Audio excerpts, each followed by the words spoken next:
La donna è mobile, qual piuma al vento, muta d'accento e di pensiero. Sempre un amabile, leggiadro viso, in pianto in riso e menzognero. La donna è mobile, qual piuma al vento, muta d'accento e di pensiero. E di pensiero.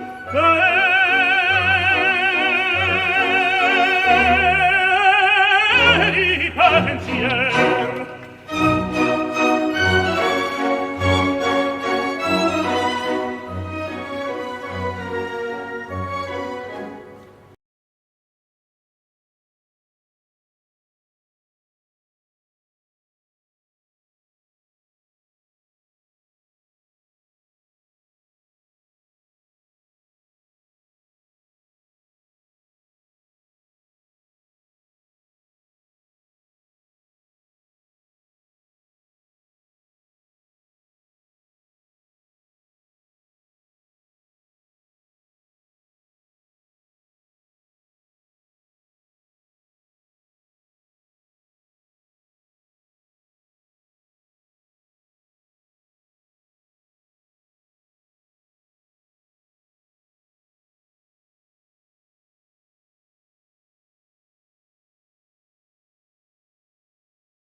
Go figure it out.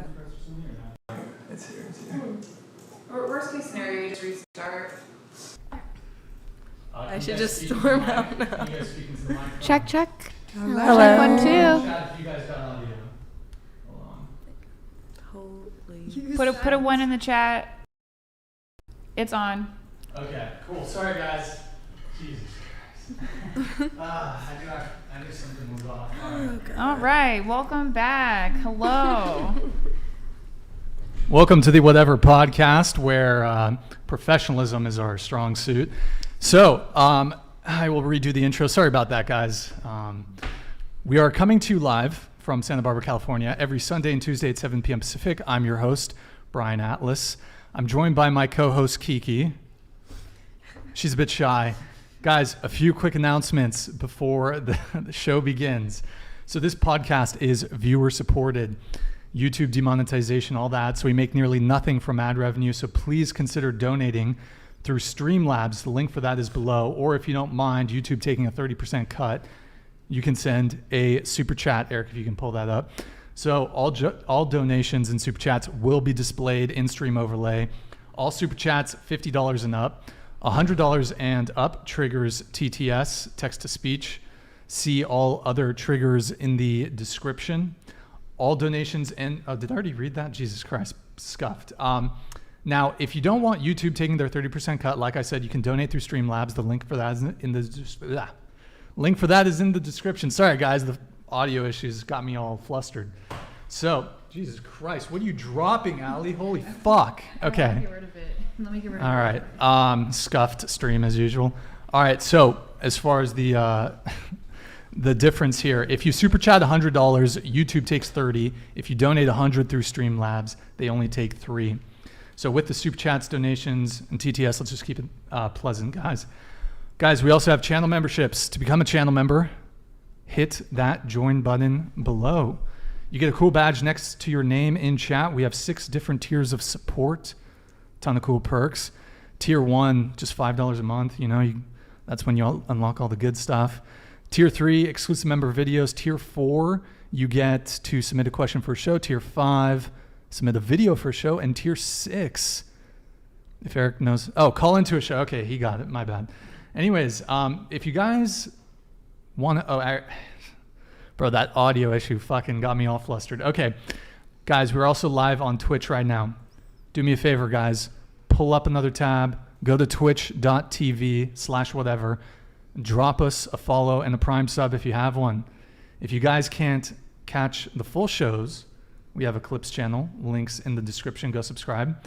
And any girls who want to be on the show, DM at whatever on Instagram. That is our IG. And guys, if we can get this video to 10,000 likes, we will do Chase versus Keeko part 2. Anyways, after a thoroughly scuffed and butchered introduction, we're going to have the guests introduce themselves. So please tell us your name, age, and occupation. Go ahead. My name's Keeko. I'm 23. I'm a bartender and a student at UCSB. Hi, I'm Lauren Jasmine. I'm 25 and I'm an OnlyFans creator. I'm Holly Day. I'm 21 and I do OnlyFans and porn. I'm Emma Magnolia. I'm 30 and I also do OnlyFans and porn. I'm Raisha. I'm 18 and I'm a student at SBCC. What do you study? Kinesiology. I'm Emily Ralph. I'm 18 and I'm a student athlete at SBCC. Hey, I'm Jillian. I'm 18 and I'm a student at the City College, Santa Barbara City College, and I'm studying communications. I'm Aly. I have a YouTube channel at Real Femme Sapien. I am also a housewife and soon-to-be mom. All right. Very cool. Very cool. Guys, everyone's Instagrams are in the description besides Keeko because she wants her TikTok. She's on the TikTok grind. I So, just don't want to be harassed on Instagram anymore. okay. So, one thing. You have a McDonald's tattoo. Can we see that one? I do. I don't know if the camera, I think you have This to. one's appropriate. It's behind the mic. Oh, yeah. Actually, you know what? Maybe don't show that, Okay. come to think of it. Okay. Yeah, I saw it on your Instagram. Okay, so you three do OnlyFans. You guys do also corn. So how long have you guys been doing that? Let's start with you. I got into it as soon as COVID started, and my bartending job told me to go home. It's the day I started my OnlyFans. Okay. Oh, 2 questions for you guys. Are those prescription lenses? Yes. Okay, Yes. got it. Yeah, Okay, I so need you these need to them. You see. need them. Yeah. Okay, got it. Okay. What about you? It's my 4th month on OnlyFans and my 2nd month in porn. Okay. And are you from Australia? I am Okay. from Melbourne. Okay. Yeah. Rock and roll. I've been doing content for like 3 years now, but I really just started getting really into it. Tilt the microphone down towards Sure, you just yeah. a tad, just so they can hear you. How about Perfect. that? There you All go. good? Check. Lovely. Okay, yeah, so I've been doing content for like almost 3 years now, but I only very recently started doing corn, as they might say. Okay, very cool. So, how much do you guys make doing OnlyFans? Like 6 figures. A month? Yes. Do you want to give us a range? 200K, 300K? I've made over $200,000 a month. Okay. Yeah. Wait, and you said you started it 4 months ago, or? No, I started Or at you said COVID, the so COVID, like right. 3 years Okay. ago. I think I got you two mixed up there. Yeah. Okay, so you've been doing it for a while. Yeah. So you're making 6 figures a month. Yeah. Wow. Okay. Well done. Thank you. What about you? This is my 4th month and I just started hitting, closer. It's my 4th month. I just started hitting 50K a month. Okay. Yeah. Wow. I also make 6 figures a month. Okay. Impressive. And Keeko, how much do you make bartending? A month? A month. Her OF is in the works, gentlemen. No, it is not. Okay. And in terms of the type of work you guys do, is it solo, BG? What kind of content? Perhaps without getting too graphic, but I do it all. I also do it all. I'm about to do it all. about to do it all. Okay. Interesting. Okay, so you guys are high earners then. Some of you are making 7 figures a year. That's quite a lot. I kind of want to throw this proposal out there right now. This is the simp circle of life. So I kind of want to do the reverse finesse. If I send you guys feet pics after the show, will you each pay me $500? No. No, I wouldn't. No. You wouldn't? Personally. No? Feet pics don't even sell that well on my own one, so. So if I did some more intense photos, then maybe. Perhaps. We'll see how the podcast goes. Okay, darn. Okay, I was really hoping I could score a little extra money there tonight. Okay, 200 for feet pics. Anyone want to shake? I've had a person buy some foot photos for me for $200 before, but Is my price too high? you know, I think that it's the idea that you'd be sending the feet pics and then expecting money to be sent back rather than a negotiation first, or unless this is the negotiation. Kind of. We're setting a price on your feet pics right now. Yeah.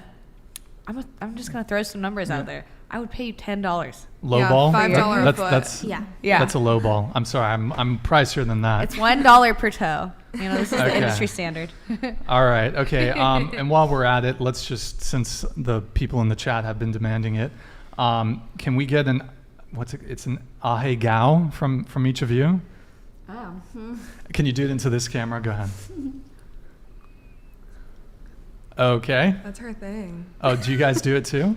I don't really. Yeah, I don't really do it. Okay. What about? But I support you, Lauren. Yeah. I love to see you do it. Uwu? Oh God, I'm sorry, chat. Ooh. Once more. Ooh. Okay, that was good. Oh wow, okay. Devon Jackson super chatted $100. Stop fucking simping, fellas. Hey yo, Davon, thank you for the $100 super chat. I concur.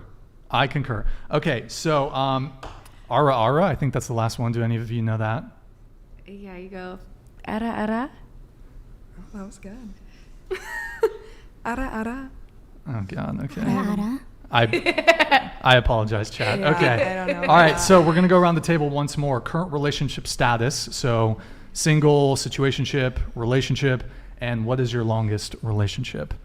Go ahead. I'm not single, and my longest relationship has been like 2.5 years. Well, so you're not single. Is it a relationship or a situationship? Relationship? Okay. I'm single. My longest relationship was like 3 years, but I've been single for like 4 years now. Single for 4. Yeah. And okay, got it. I'm single, and my longest relationship was 3 years. Okay. I'm single, and my longest relationship was also 3 years. I'm single, and my longest relationship was like 7 months. I'm in a relationship, and my longest relationship is a year. The current one? Yeah. Okay. I'm single, and my longest relationship was literally like 6 months. So. I'm married. I just had my first 1-year anniversary, so that was a lot of fun. We've been together, I think, for a little bit over 2 years, and I'm 28 years old. I meant to mention that earlier. Oh, I think, yeah, we might have skipped that. How long have you been married? A little bit over a year. A little bit over a year. Okay.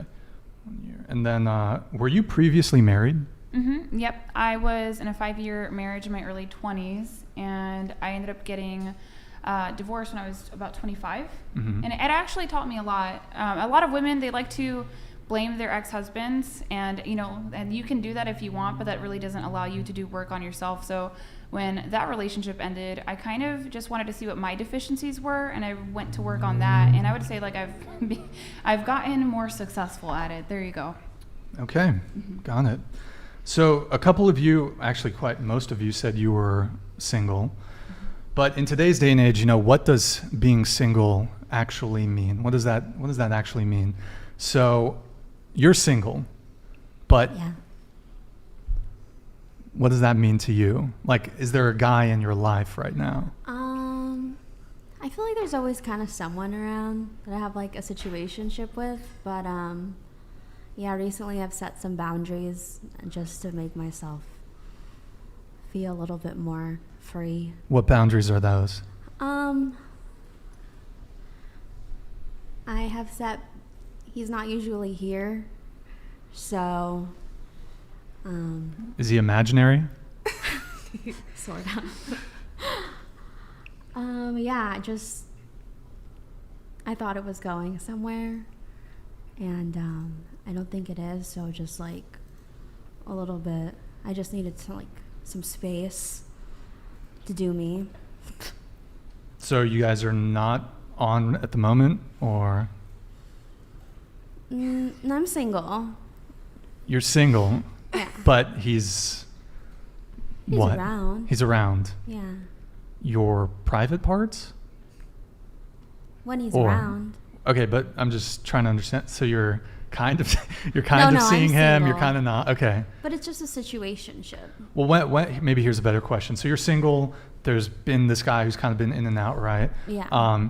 Like when's the last time that you've hooked up with somebody? 2 days ago.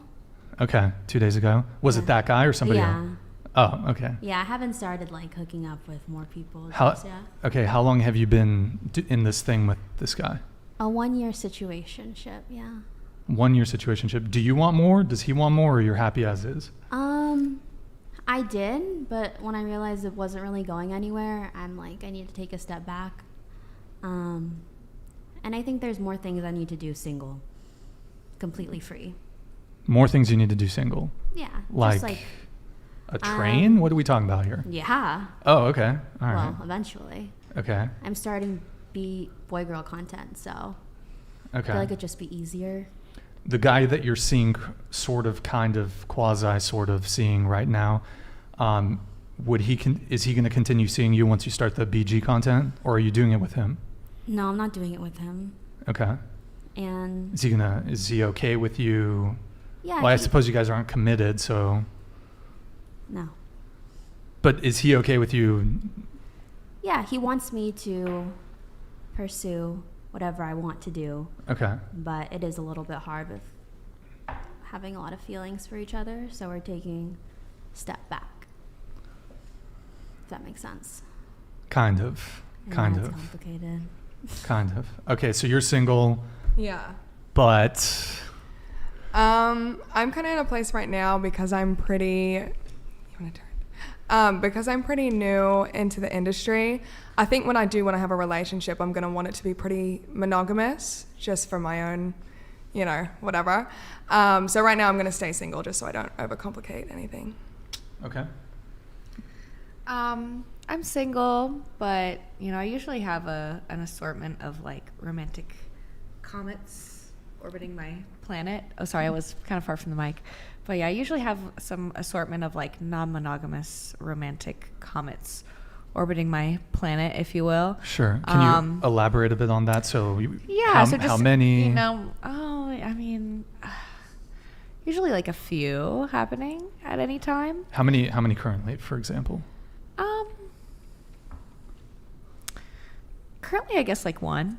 Oh, just one. Yeah, there's just one But now. in the past, there's there's been more. two. Oh, two right now. There's two right now, yeah. Are you forgetting one by chance? Or? No, there's okay, two. two right now. What's I guess at any given point, what would you say is like the most amount of guys like that you've been kind of seeing at the same time? Well, right now I'm seeing like 2 girls. Oh, 2 girls. Yeah.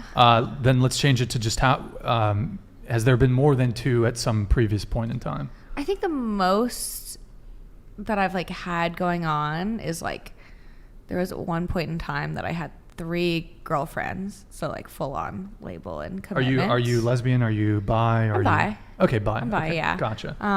But so the most at the same time was three I had like girls. 3 committed girlfriends, and then also like a couple other casual things floating around in my life. Okay, got it.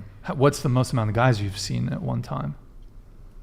Maybe 1. Oh, just 1. Okay. Yeah. All right. And what about for you? The most I've seen at once? Yeah.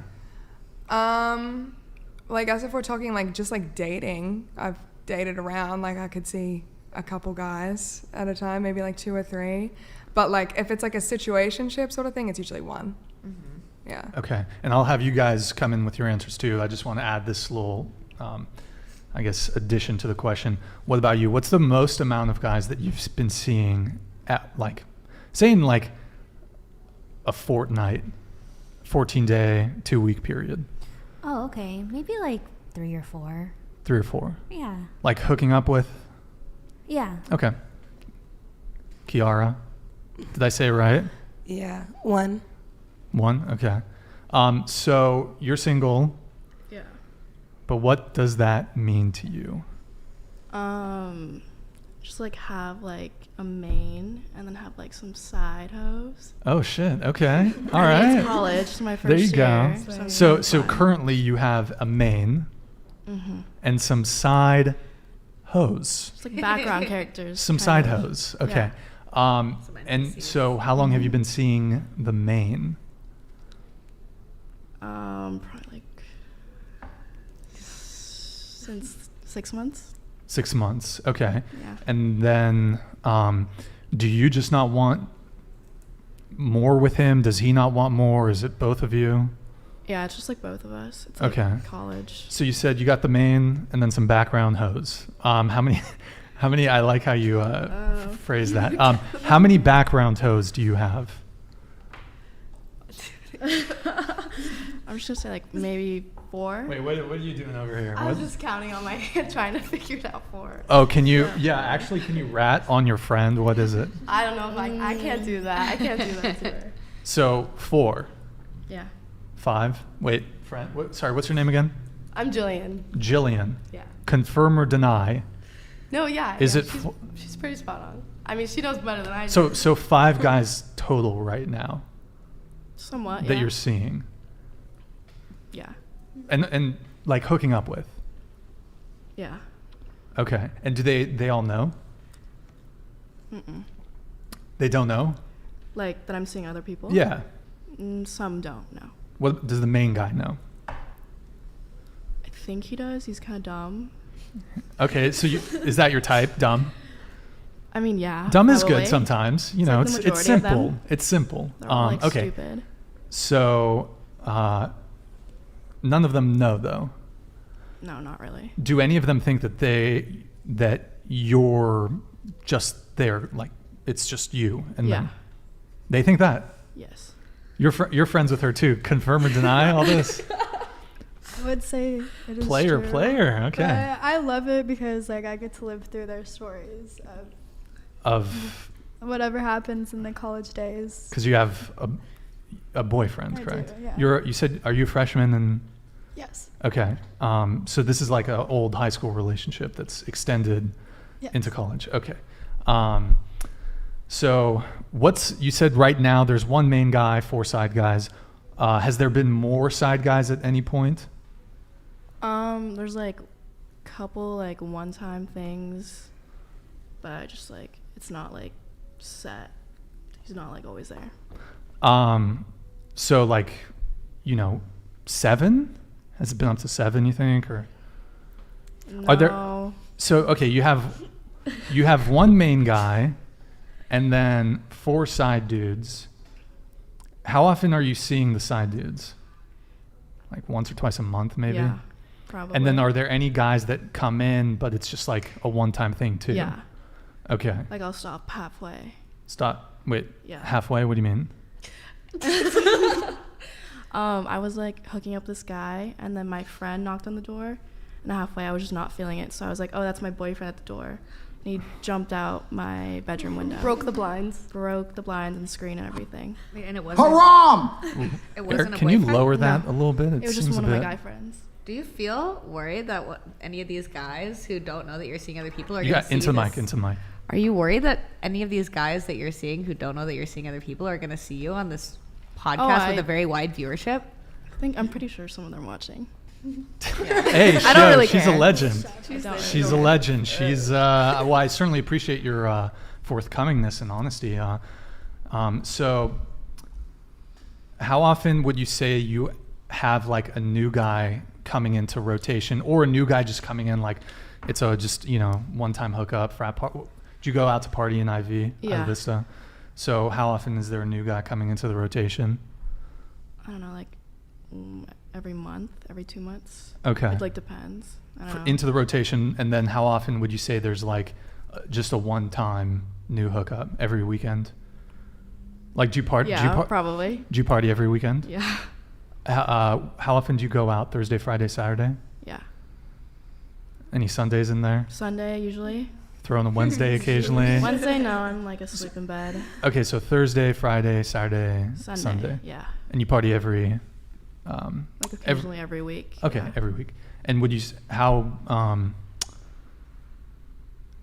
if we break it down per week, how many just new guys that you hook up with just once, like every night?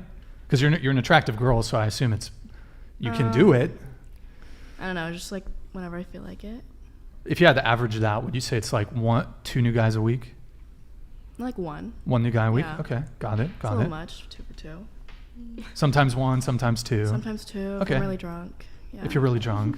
Yeah. Okay. And you said you party out here in Isla Vista. Do you ever go to clubs? Do you have a fake ID? Yeah. Okay, you got a fake. So, okay, you club too. Do you guys club with her or? Oh, yeah, all the time. Into the mic. We're always with her. Right next to her. Oh, you guys are with her? Yeah. Okay, so you guys witness the debauchery. Firsthand. Okay, good times. And you're living vicariously through her. Exactly. Are you ever, because you've been in a relationship for how long? For a year, yeah. Okay. Seeing her having the fun that she's having, are you ever jealous or second guessing being in your relationship? I mean, speak a little louder, just you're soft spoken. I'm not jealous. I think it's kind of natural to be like, oh, that looks like so much fun, because I like can't have that. But I mean, at the end of the day, the person that I'm with, like, I wouldn't want to be with someone else, a random person. Do you ever wish that, because I mean, it's your first year of college. Do you ever wish that you weren't in a relationship right now and you could kind of live your, what is it, hot girl winter? I don't know what it's right now, I guess. I'm saying no because, I mean, growing up in San Diego or just California in general, you start partying when you're like 14, 15. Right. So I really don't feel like I'm missing out on very much. Okay, got it. And just remind her, did you say you're 18 or 19? I'm 18. 18, gotcha. Okay. Kind of curious on this one. So have you ever just had like a really crazy weekend where it was like three dudes in 48 hours kind of situation, 3 dudes in 24? Like last summer, like right before college, yeah. What was the most in like, say, a 72-hour period? Like 5. Like 5?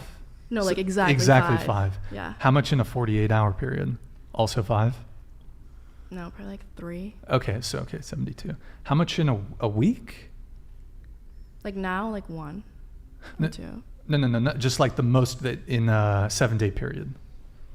Oh. Probably 5 also. Okay, 5. So that was a good weekend then. Yeah, it was a great weekend. The 72-hour was a good. Was it an event or just like a regular weekend in Isla Vista? Yeah, just a regular weekend. Okay, you're in a relationship. Let's come to you over here. Yeah.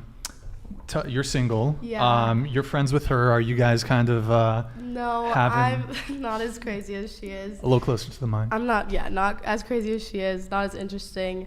It's a bit complicated right now, I would say. I'm just very confused with this one guy, so I'm just kind of going with the flow, letting whatever happens.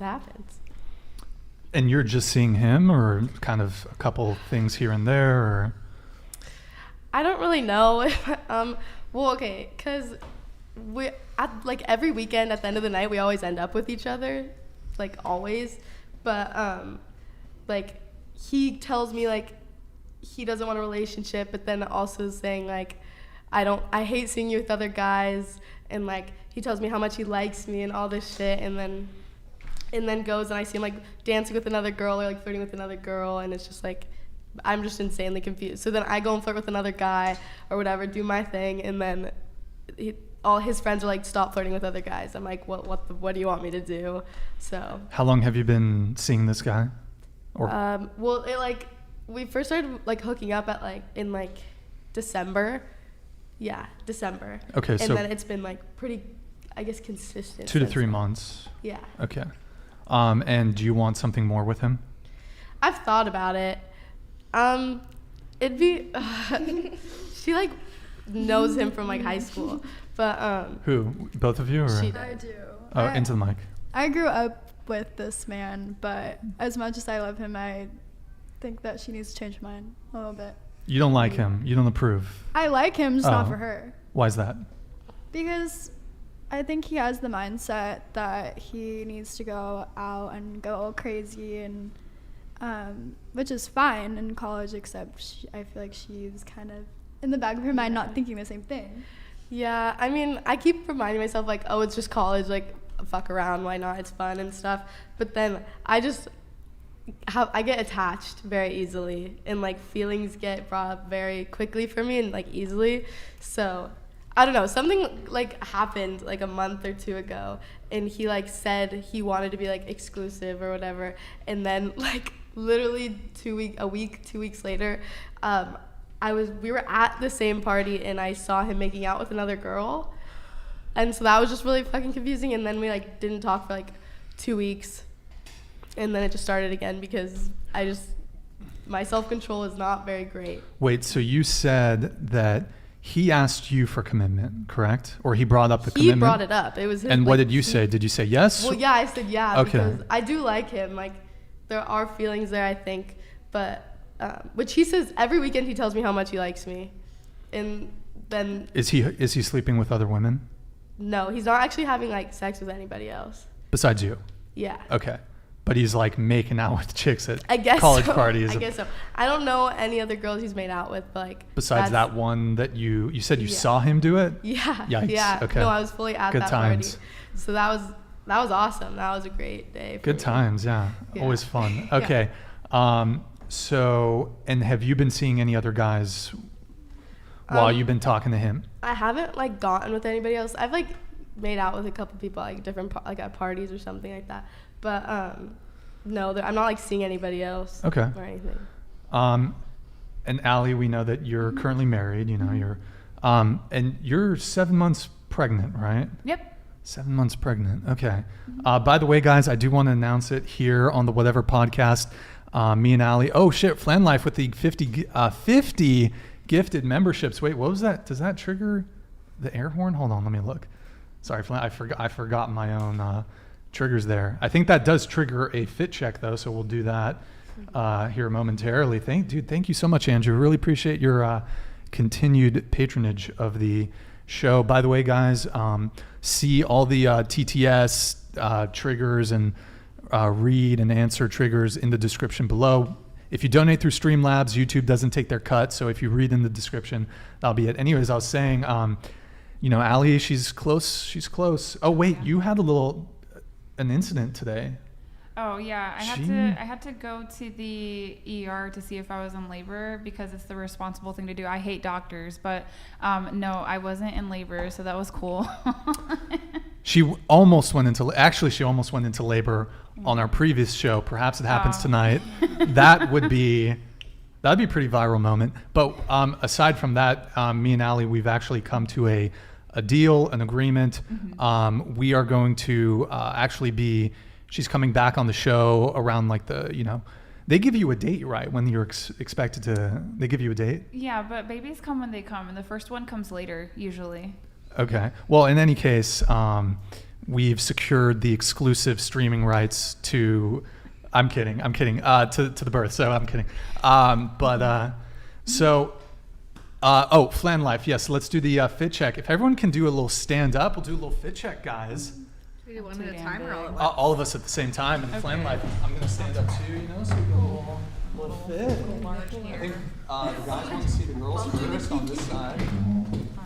All right, and if we can do maybe like, I think a little spin, if we can get everyone to do little spins, you know? Tiny. Look at the shoes. Did everyone have a chance to do a little spin? A little spinaroo? Wait, did we see Aly? Did we get? You want to see the sacred cow? Yeah, let's see the sacred cow. The sacred cow. Okay. There you go. Oh, nice. All right. All right. And Aly actually also agreed to name her daughter Brianna. Yes, you know. Legally bind. I think that's a legally binding contract. You think so? I think so. No, I'm kidding. It can be. I'm kidding. Actually, how much does someone have to? No, I'm kidding. Kidding. Okay, let's move along. So, you know, you're married. Yes. You've heard kind of. Mm-hmm. You know, you've heard from some of the girls. Mm-hmm. Any thoughts or? I mean, I have a lot of thoughts, but it's like, you know, how much do women often care when I speak? So if you see me like writing stuff down, it's because I come on these podcasts a lot, and then women will tell me one thing, and then I'll like ask them a question, or I'll make a point about something that they said, and then they'll be like, I never said that. And so I was like, forget this. Like, I'm just gonna bring a notebook. But it's mostly also to get to know you guys and commit some things to memory. That way I can be functional in the conversation. But my thoughts are, do any of you want to get married? You do? Yeah. You do? I don't think I do. Yeah, yeah, you might not. Yeah. You want to get married? You want to get married? You want to get married? Yeah, I mean, so like, I don't know if you guys are aware of the statistics of modern dating, right? So these are the projections per JP Morgan, like the bank. They are projecting that by 2030, 45% of women from the ages of 25 to 44 are going to be single. And then right now in the UK, 50.1% of women are childless by age 30. So I just think that it's going to be hard for a lot of us out here to get married these days. And I think on top of that, if you're not married by age 30 as a woman, it's really unlikely that you would get married. And I do understand that there are they're called like the promiscuous 10%. So basically, there's people at sociosexual extremes that just like to smash and pass, wham, bam, thank you, ma'am, and they're good and they're content and they're happy. But the majority of women, the majority of people are not that way. And more specifically, the majority of women are long-term mating strategists, which means I would say that probably most of you, the men that you choose to sleep with outside of like work, the men that you choose to sleep with, you would probably be more open to dating them, right? So I just find a lot of our methods these days that women are using to secure men that they want and are attracted to, they really fall flat. Like they don't really work is what I'm seeing. So, and it's just like hard stuff to dig through. But those are my thoughts so far. Can I ask you a question? Yeah. Why do you think that if a woman isn't married by the time she's 30, that it's unlikely that she will? No, it's not that I think that. Like, that's what the statistics show. That's what the statistics show. Yeah. Okay. Yeah. I mean, you can be an exception to the rule, right? That it would just requires being able to move around the norm. That's kind of how that goes. Because to be frank, like most men are sexless, and well, most men aren't in relationships either. So if you guys wanted to, you probably could get married tomorrow to like just some guy. But it's like, are you going to be attracted to him? That's a different question. Because I have a YouTube channel where I try to help women to get married and stay married, and honestly, like, I think it's a huge issue to where women often compromise on having an attractive man for having a stable man because he's a good boy, he follows the rules, he pays the bills. But then I get a lot of DMs about infidelity in marriage too. Infidelity is pretty rampant in marriage, so that's why I try to promote to women to try to use their, I guess, like your looks, like while you're still hot and sexy, to try to get like that top guy that's gonna do right by you. Mm-hmm. Was that an audible sip? Okay. Sorry, Brian. I would have timed it different. My bad. Oh, no worries. By the way, Andrew, thank you for the 20 gifted. So, and remind me what your name is again? Raisha. Aly, I mean, you kind of heard kind of something, like, do you have any thoughts on her situation?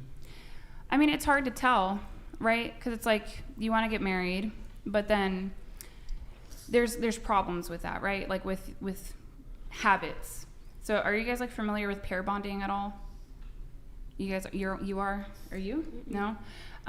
So like I said, there's like the promiscuous 10%, just people that like to smash and pass. But you said that you want to get married one day. But in order to, I guess, get married and stay married, the two things that I've seen is to not stress each other out in arguments, meaning you raise blood pressure, you raise heart rate. What else? I mean, just like basically pissing each other off. So if you aren't doing that, that's good to stay married. And then on top of that, having regular sex. But like if you stimulate habits that are only helpful for instant gratification when it comes to sex. It's going to be hard when you have that one single guy to create a positive feedback loop of oxytocin and vasopressin. I'll explain that in a second, but you said that you get attached really quick, right? Mm-hmm. Yeah, like that's normal, you know? Unfortunately. No, like that's completely normal as a woman. So we release a lot of oxytocin, and that's a love hormone when we have sex with men. We also do this after we give birth too. It's really cute. And then men release a lot more vasopressin. So it's like if you're constantly engaging in short-term, I guess I can say sex here. Just a unicorn things donated $100. Can you boost the audio, Eric? Ryan, your eyes are dreamy and I want to drown in them. With that voice, sexy AF. I could listen to you talk all night long. Even muted you sounds great. You should do audiobooks. Any topic will do. You'd make a killing. Yo, Unicorn, thank you for the big $100 soup chat, and thank you for the flattery and the endorsement. Much appreciated. Thank you, man. Mm-hmm. Continue, Aly. It just makes it harder to stay faithful, you know? And I think like one of the reasons why I think I'm married today and how I'm very confident to come out and talk about my marriage, because if I thought my marriage was gonna like end overnight, I'd be really embarrassed talking about it online. But like my husband is the best sex I've ever had in my life, you know? And so it's like I get to have that whenever I want at a moment's notice.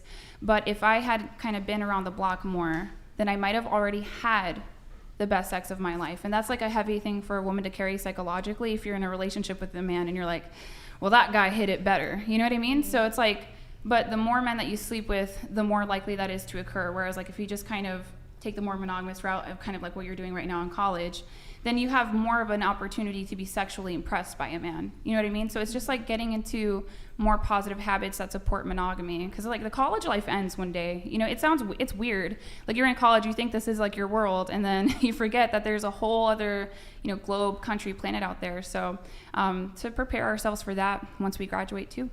Mm-hmm. Anybody have a response? I don't know. I feel like now it's like... Oh, okay. Go ahead. It's like so normalized now. Like if you're like not hooking up with someone, then what are you doing? Like that's just what... Mm-hmm. I don't know. I feel like everybody in college is like now thinking. You're like... Mm-hmm. Haram! Whoa, what? Eric, is it just me or does it seem a little louder than normal? But I think it's weird when the TTS comes through. It's not so great. Would you like to elaborate a bit on that? So you said that it's just so normal in college. Such a stigma around it, I guess. Like especially like your first year of college, or like being young in college, or just being young at all. It's like stigma to not hook up. No, wait. I don't know if I said it right, but like I don't know. I just feel like if you're not in the streets, what's wrong with you? Kinda, yeah. I just feel like it's so normalized right now to like be hooking up with whoever you want, like mm-hmm. whenever you want, every weekend, every time you go out. It's like get with someone, and mm-hmm. that's just like I just feel like that's how it is right now, mm-hmm. which is like. I don't know how to feel about that. Yeah, well, so just so you guys know, like y'all are all like, if you're sexually active in college, like you're probably sleeping with the same dudes. So like there's something really interesting. There's this guy, Robert Henderson, you should check out, like he has a platform too. So when you're on a college campus and there are more single women than there are single men have to play women's games, which means that they have to commit to us. But when there are, when we have to compete for a smaller pool of men, so like let's say that there's more men on campus and wait, I'm getting this wrong. I think you just got the words a little mixed. Yeah. So, okay, how can I put this?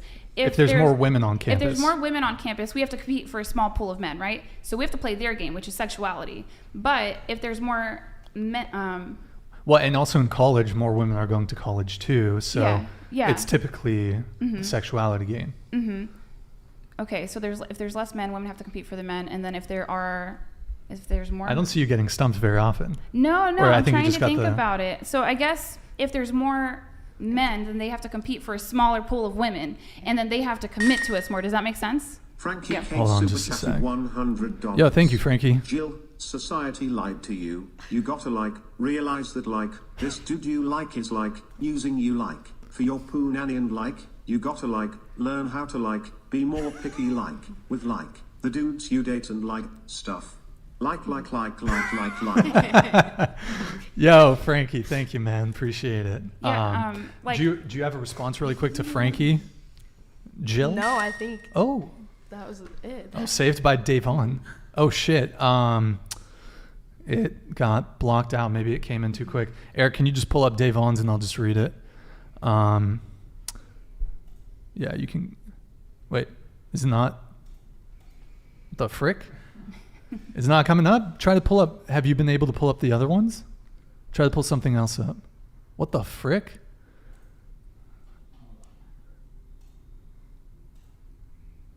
There's too much stuff on the screen right now.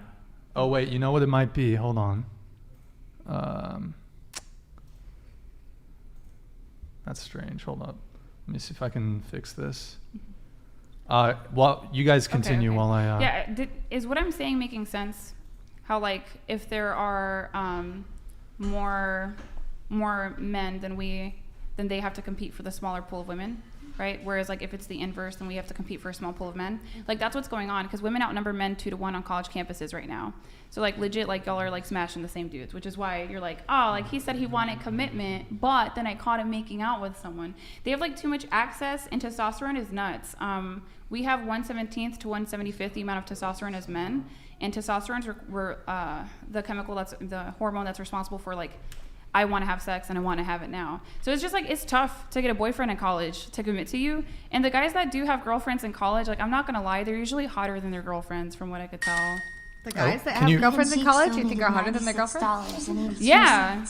Hold the on. more you hook up, the less you pair bond with your male counterparts. To normalize hooking up and being on up is going to ruin your future potential with any high caliber men that respect you. You should just cash out of the casino now before you crab out. Yo, Cheeks, thank you, man. Appreciate it. Let's get Davon's while we're here. If you can pull that one up. Actually, hide it just because it's okay. You can pull it up. This is Davon Jackson here. Thank you for the $100 TTS, man. Appreciate it. Sorry it didn't come through as a TTS. I'll just read it now. Shocking fact: if men don't have to commit to you to F you, they won't. Do you guys have a answer? I don't know who this is directed to specifically, but do you have a response to Mr. Davon Jackson? That's such a sad thing to say, you know, and I think it's very, I think it is extremely demoralizing to men to suggest that they can't make their own decisions about who they like and see in a way that's clear, even if they're having sex, you know? I feel like the guys that I spend time around are clear-headed enough that they date who they want to date, even if they're fucking multiple people, and you know, especially in scenarios where that is consensual with all parties involved. Yeah, I mean, I think with on one hand he is right, but not fully, in the sense that there are men that would commit to you even if you hook up with them quickly. I mean, if you're gonna view it in that context, then how would you account for like people who are non-monogamous but still choose to be committed in a long-term sense to one partner? Well, I mean, I think he's probably speaking more so in general with more regular relationships. People who are you talking about like ethical non-monogamy? Sure, that's or non-monogamy. That's I mean, one way to describe it. I would say, you know, most people are monogamous. So I mean, sure, and I don't know how many people are polygamous or ENM or whatever you want to call it, but I think he's probably talking about more standard relationships. But yeah. You got cut, Andrew. By the way, I forgot if I mentioned. Thank you for the 20 gifted. Were you cut off? Did you? Oh, I mean, it's true. Like, we lowered the price of sex. You know, like, we did that collectively as women. If we all woke up tomorrow and required men to marry us for the cookie, like they would, you know what I mean? But it's one of the... Oh. Beat and Cheeks donated $97.23. Yeah, thank you, Cheeks. Do your fathers know you guys do have? If they are non-existent, it is no wonder you guys lack your own self-dignity to show off your bodies for these simps to give you money. Ooh, you guys will look back spicy. in 10 years and wonder why you guys cannot be like Aly. He's shooting shots. Do you guys have a response? I have a great relationship with my dad. He knows what I do for a living. He's been very consistently involved in my life, my entire life. He is a professional with a great job. He's always been a really good role model to me, and he's been married to my mom for 40 years. Yeah, mine's very similar. My parents have been married for 30 years. They know what I do. Dad's cool as fuck, so yeah. Okay. What about you? Me and my dad aren't very close. He just wasn't around much, but we still chat maybe like once a month, and he knows what I do and supportive. Okay. All right, go for it, Aly, if you. Wherever you got cut off. No. I just got cut off on the. I just really think that the sexual revolution was kind of an L for women.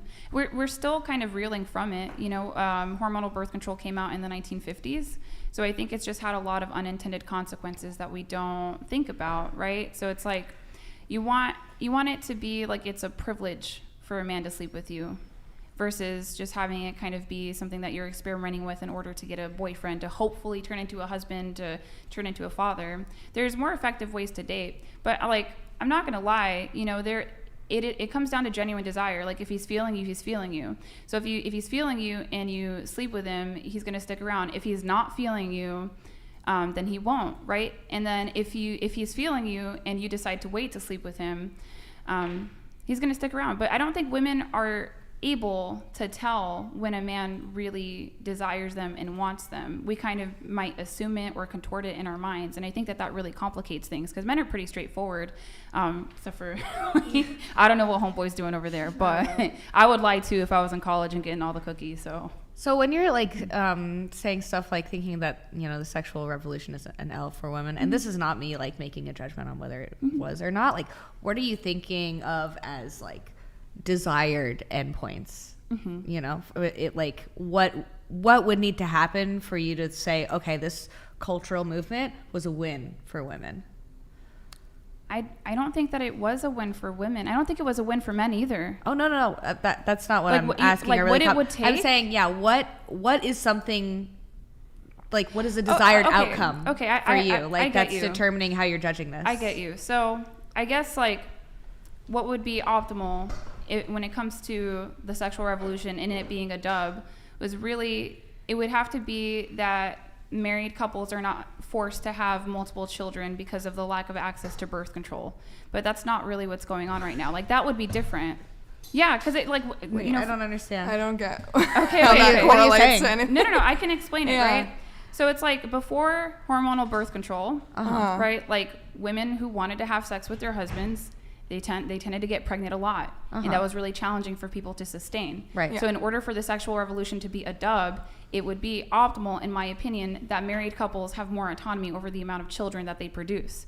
Outside of that, I don't think it was the best thing. There's also like really negative impacts to hormonal birth control, because when I think about the sexual revolution, we could get into the ideological, progressive, feminist spin of it, but I mostly kind of just focus on the pill, because the pill changed everything, and it changes the way that we choose men. I don't know if you guys know that. No. Birth control changes the way that you smell men. Oh, cool. Yeah. Like, smell their pheromones?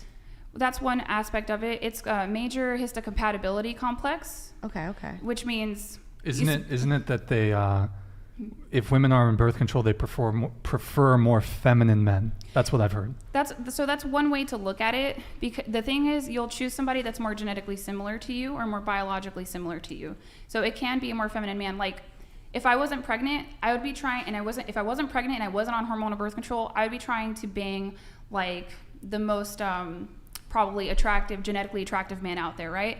But now that I am pregnant, if I am gonna have sex with a man, then it would be more so about mate retention, because I'm looking for protection because I'm pregnant. It's like a different goal, right? We're wanting to have this more specific man impregnate us and this other kind of man to like protect us in pregnancy. Optimally, it would be both men. But that's like one problem with birth control. There's women that have been on birth control in a relationship, they got off of it. They're like, I don't really like this guy anymore. It's happened on multiple occasions. You can totally look it up. Plus, it's also considered a carcinogen.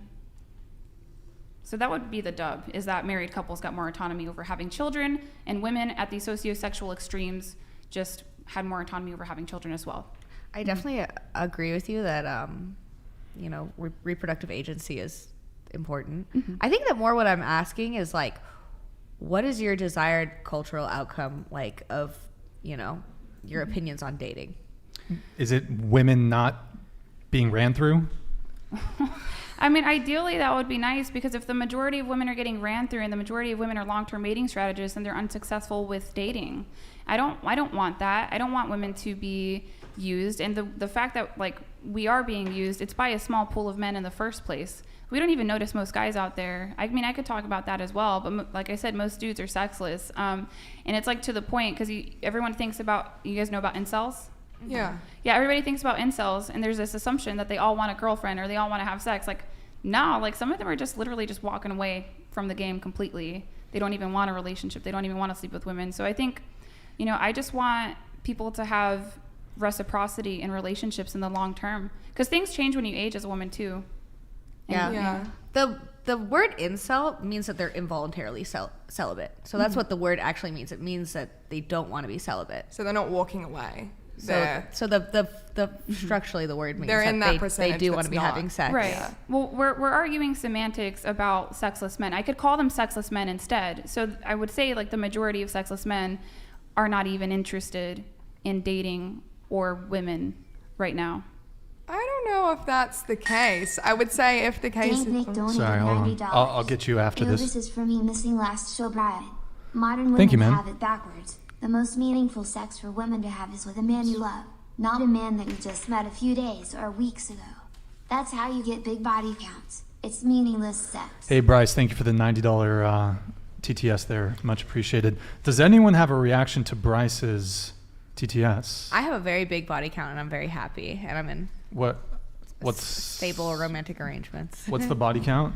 Probably like 300 something. 300 something. Okay. And you said 300. Yeah. What about you guys? Mine's at like 50.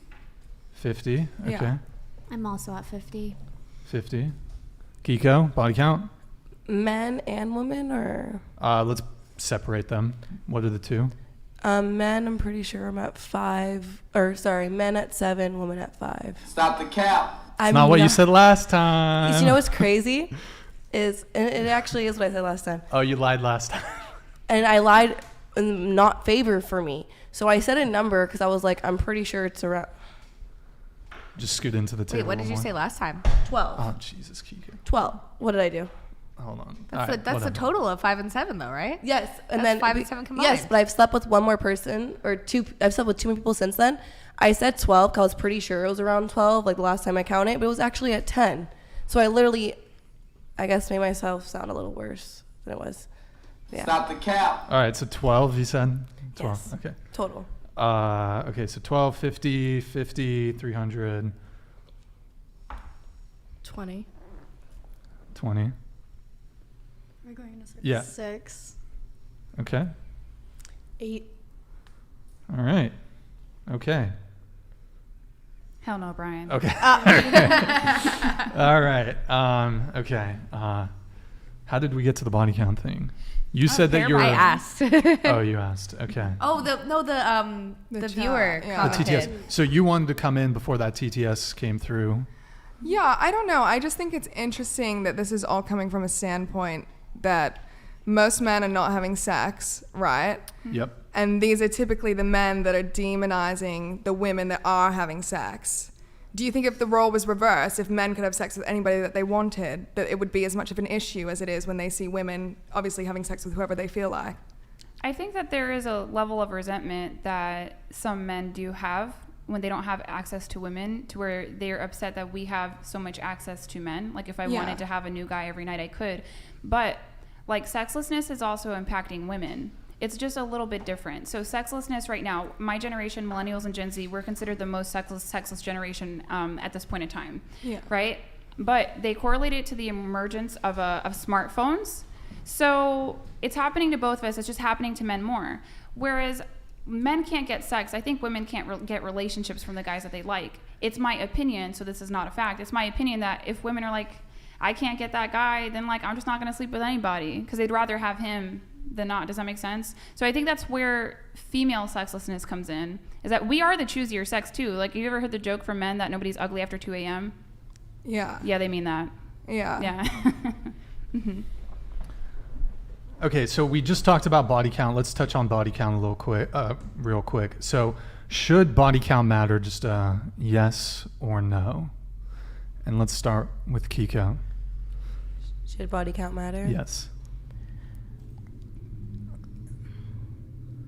I think it plays a factor in the sense of people, like, if you have a high body count, you should probably stick with people around your body count. So, like, you know, people who are sticking around 3 bodies should find another mate around that part, and somebody who has more should probably find somebody who has more bodies. Because personally, yeah, I don't see it usually working out with somebody who has a very low body count. For you? Like, No, not even me personally, no. But, like, from my friends and situations I've seen, when it tries to be like one person is more promiscuous and has a higher body count and their partner doesn't, usually I see problems happening. But if they're both on the same even playing field, then I don't see it usually being an issue. I mean, I think men certainly prefer women with low body counts. Yes, but from what I've seen, it's not men prefer women with low body counts. It's men prefer women with body counts lower than their own. They're sort of the same in a sense. No, they're not, because yeah, a low body count would be, you know, what a retrospect, you wouldn't consider maybe 20 a low body count, right? But to a man who's had 200 bodies, that would be considered a low body count. But to a man who's only had 10 partners, 20 would seem insane. That's fair. That's fair. Should body count matter? No, I don't think it matters. I've never really had a guy ask me, like, what's your body count, and, like, be like, from it, so. Okay. Yeah, I mean, I think in my line of work, I wouldn't really entertain anyone that would be opposed to it. So for me personally, no. But if somebody cares, then date someone who's within the bracket that you want. Mm-hmm. Yeah, I personally don't think it matters. Nobody has ever asked me that, either, you know, before or after I've been in this line of work. But I do think it informs something about the person. Like, I think if I know how many people somebody has slept with, then I can learn something about them, but that doesn't make it negative. I also think, like, no, too. Like, it doesn't matter. Yeah, I say no as well. And I agree with what Keeko said about how, like, I think you should kind of stick with the same number area, just because I've definitely been in a position where mine was not close to someone else's, and I kind of felt like another check. But if I was closer, then I'd be like, oh, okay, I was doing the same thing. Oh, the guy had a high body count, and you just felt like another chick. Yeah.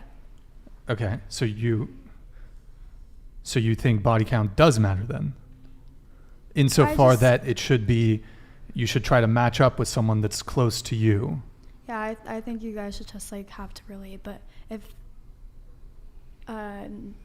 it's like someone is high and someone else is close to that, I think that, like, it doesn't matter the number. Holy shit. Yo, Zentians, thank you, man. $300. Men who are walking away aren't just incels. Not arguing semantics, those men are the men who support your infrastructure. Your narrow-minded / short-sightedness is maddening. Men leaving the dating market will yield nothing but lonely women who have nothing but a font of putrescence between their legs. A font of putrescence between their legs. What is putrescence? I've not heard that word before. Did you comment this from 1950? Yeah, I think Zentians is actually a time traveler. Yo, Zentians, thank you for that big $300 super chat, man. Appreciate it. That was big, man. Thank you for the continued support show after the show. Yeah, he's a time traveler. He jumps around. He's also a brain surgeon, actually, in actuality. Yeah, so he's wealthy. He's, in addition to being a time traveler, he's quite wealthy. Yeah, not only is he traveling time, but he has enough money to throw $300 on a stream. Yeah, Chad. Okay. For him. So I think you were finishing up your point, correct? Yeah, not that the number matters, just that, like, I think you don't have to be, but I think personally I would be more comfortable being in the same area as someone else, number-wise. Okay. What about you? I don't think it really matters. I feel like it depends on. N. Martin super chatted. Yo, Martin, thank you, man. It's the height of narcissism and delusion to believe that you can defeat or disavow biology. Biology always wins. To attempt to rewrite the rules is a wasted life. Pfizer, American Psychiatric Association, and local wineries thank you for your ongoing and future patronage. Okay, Martin shooting shots. Do you guys have a response to Martin? That didn't really make any sense. No, and I think it's insane that these guys that are throwing hundreds of dollars on a stream about having sex with women, like, what the fuck are you, why are you spending your time spending hundreds of dollars telling us that we're whores? Like, why not go out and sleep with a woman and bag a wife if that's your whole goal? Well, they can't. Yeah. No, whoa. I will not stand. All these gentlemen in the chat, they're all Chads. They're brain surgeons. They're astronauts. They're architects. They're Mike Davis. I've seen him in the chat. That motherfucker's got like 100 Burger King restaurants. He's a proprietor. And he's smashed. Trust me, this guy Mike Davis. You're gonna see him later. He's been dropping 50s. If any of these guys are brain surgeons, then they should just subscribe to the tier that you can send in a video. And send in a video of your medical license. Otherwise, I don't believe you. Yeah. Trust me, Zentience is a brain surgeon and a rocket scientist too. Yeah, like a lot of He them switched careers. Right. So some of those guys are like just well established and they watch for entertainment, but like it's not necessarily completely their fault that they can't find a wife. I wouldn't say. I think it's just hard for everyone, and I think it's extraordinarily hard to find. I would say like a good wife today. I think it's easier to find a good husband than to find a good wife. I did not say hot husband though. Like that's a tougher thing to do. Why do you think it's easier to find a good husband than it is to find a good wife? Well, because the majority of men, like, they're not really having access to women. You know what I mean? Like, that's what I said. But how does that equate to being a good wife if you have access to men or not? All right, so how about this? Like, let me ask you this question. What makes a good husband to you? That's what I was going to ask you. Well, I'm asking. Well, when I get married, I would expect. Sorry, Ron guys. Jackson super chatted $100. Keeko, scoot into the You make money of table. men throwing literally thousands of dollars a month at you to get a nut that they can get for free. Him sending money to see the looks on your faces when confronted with the weight of your life's decisions. Wow. Holy. Wow. I feel like guys will send That was stuff like good. this thinking that they're gonna like own me and like get me, but I mean I'm very happy with all the decisions that I've made. Yeah. So there's not really anything that you could say that can make me be like, oh my god, I fucked up. Speedy the unsilent super chatted $100. 300 bodies. No high value man will wife a woman with that level of mileage. I don't really care. Like I'm very happy with my life right now. I have wonderful, stable, romantic situations with people who make me feel fulfilled. And I don't need to meet a man who identifies as a high value man because I think that is silly. Well, in response to Davon Jackson's, or well, somewhat related to your response to Davon. Oh, Dank Nick donated $90. thank you, Bryce. Hey, Appreciate don't be it. hating on us TDS guys. I go to work then hit the gym to improve myself and catch this show twice a week. Mostly, this show is funny and Brian gets to out lots of 300 forks. Plus, I mean, it's Brian. Yeah, actually, I have not revealed this, but all these guys that send TTS and donations, I actually got an OnlyFans. Huh? They're subscribed. All these guys are my OF. We kind of do the same thing. Talking about feed pics, huh? Actually, onlyfans.com/whatever. Go check it out. Go sub. I actually have it, boys. There's some photos of Kiki, but it's sparse. Okay. That's where you keep your $10 No, not foot Keeko. pics. Although Keeko, if you want, we could do a split. Just saying. I'm kidding. No. Okay. You know they're patrons of the show and they want to support the show. I'm very sorry. We had a string of TTSs there. Who was it? You? I forgot who was. I was just asking the girls like what a good husband is to them. Like we build a man. I'm writing these things down. Yeah. I think at the point when I'm ready to get married, I would want someone who is faithful, someone who is financially stable as I am, someone who wants the same amount of kids and I, like things that we have in common, that sort of thing. Okay. Yeah. Kuba donated $90. This chat only speaks facts, goddamn. By the way, Davon, that was I think that was excoriated. I don't know. It was well put. Your TTS. Sorry, go ahead. Any other build a husband? I think that if I were to build a husband or a spouse, it would be someone who I'm attracted to, somebody who is good at communicating with me. So when we don't understand each other, we can get to a point where we understand each other.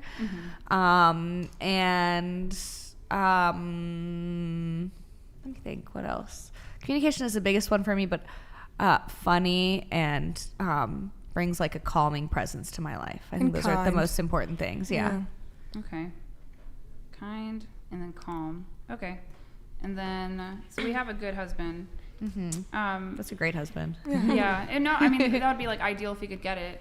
What in your opinion makes a good wife? I would say the exact same list. Yeah. The same, faithful, we have money, kids, attractive, communication, funny, kind, calm. Same thing. I would date that girl. Yeah. Okay. So like, okay, we'll do beautiful woman. So like all that sounds really good. So I live in the Midwest. You guys are all from Cali, right?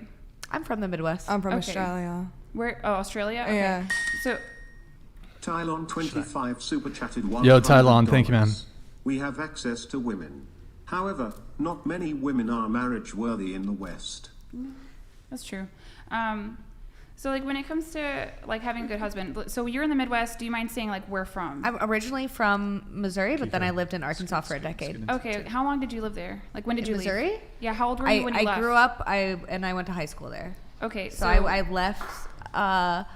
I left St. Louis when I was like 17. Yeah, 18, something like that. Do you think the dating scene in the Midwest is different than the dating scene in California? You know what? I did not do much dating as a high school student. Well, just like watching couples as a kid. I do think it's different from what I'm experiencing now, because what I am doing in California is like working in like entertainment and porn.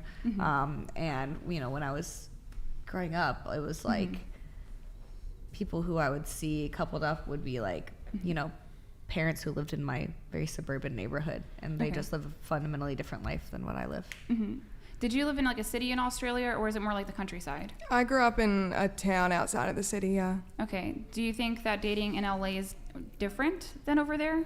Well, most definitely. I mean, there's more people in the state of California than there is in the whole continent of Australia. So you definitely have a lot more options. Yeah, having so many options is another thing that I think impacts it. So it's just like the kind of guys that would embody these things, like faithful, which means that, you know, he would want to be monogamous, have the finances, want to have children, and then, you know, has all these like fun things like communication, funny, kind, calm. I think that they would see it as a really big risk to marry a woman that's in sex work. Just because of parental reasons and also for infidelity reasons. I think that they would just see that as a risk, and they might not take it unless like the guy is more blue-pilled or beta and just happy to have you around. And so the problem with if you do get married, and like this stuff does happen, don't get me wrong, like Riley Reid just got married. Shout out to her. Also, she just had a baby. So it's just like, how are you going to be attracted to that kind of guy long term? You know what I mean? What kind of guy? You mean like a blue pill beta guy? Yeah, you know, like a guy that says yes to a lot of things and kind of lets you lead. How would you be able to be attracted to him 10, 15, 20 years down the road? Because infidelity is pretty high in marriages for both men and women, but for very different reasons. So it's like the lives that you choose today, now in your 20s and your 30s, are really going to map out the kind of men that you can be in relationships with. It's not to say that you can't get married. It's just going to be maybe not to the guy that you want, right? I mean, I think if you're dumbing it down to that, then yeah. But also, if you are an attractive woman living in a big city who's financially stable, and say for me, once I do get married, I want to leave the industry. I won't be in the industry anymore. That's not to say it's the same for everyone. Yeah. But I don't think what I've done in my past to set myself up for financial stability, generational wealth, all of that is going to impact any kind of man I would entertain to marry. I would never even entertain a man that would be put off by the fact that, oh, you make 6 figures a month selling your pussy or whatever they want to say on there. Like, it just depends on what you're going for. If you're a woman in the Midwest, then yeah, maybe it would have a bit of an effect. By the way, this is Mike Davis. Continue. Hey, Mike Davis. Hey, Mike Davis. Yeah, I think location and the type of man you're looking for, sure. But I think if we're going off women that we know, or in, you know, a similar bracket lifestyle, whatever, I don't think they're going to have a problem finding a man in that area. Yeah, to be honest, so many of the porn stars that we know are in happy long-term relationships. Yeah. And many of them are even emotionally monogamous. Yeah, how long? Pretty long. I know some that have been in for decades. Yeah, like some of the biggest porn stars that I know have been in the same relationship for over 10 years. Okay. Happily married, or just in like a very long-term stable relationship with kids that, you know, have a good life. Well, I mean, So- that part's different. I would say most normal men, I'm not saying you can't find it, most men would have a major issue knowing that their girl is getting fucked by another guy. Sure. I Even think if it's that for any work. person, Most men would have an issue with that. any individual definitely. person. Martin super chatted $100. Do I have to boost it? Attorney and business owner. Thanks, Martin. Hundreds of employees. Sending Brian my bona fides. I have a girlfriend that's a 9. Oh. I make more than the Hear OF that? girls on the panel. I'm concerned with the Oh. state of our society. Don't worry about my bank account. Worry about her next blood test. Is this an HIV joke? Yeah. Oh, I think it's The like chat any is on STD. fire. Yeah. Fire's in the chat. Okay. Well, I just feel like if you could say any individual person would not be a match for most people, you know? And so like when you're saying like, oh, normal men don't want this, normal men don't want that, you know, like you could say that any individual person would not be a match for the majority of society. Donated $100.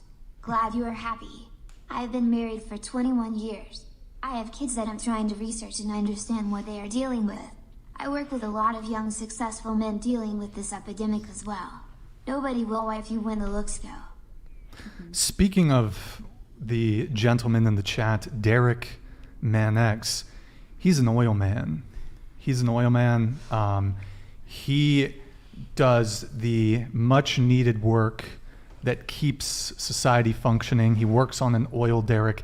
Now, he also owns like 7 oil derricks too. Like he's a Texas oil man.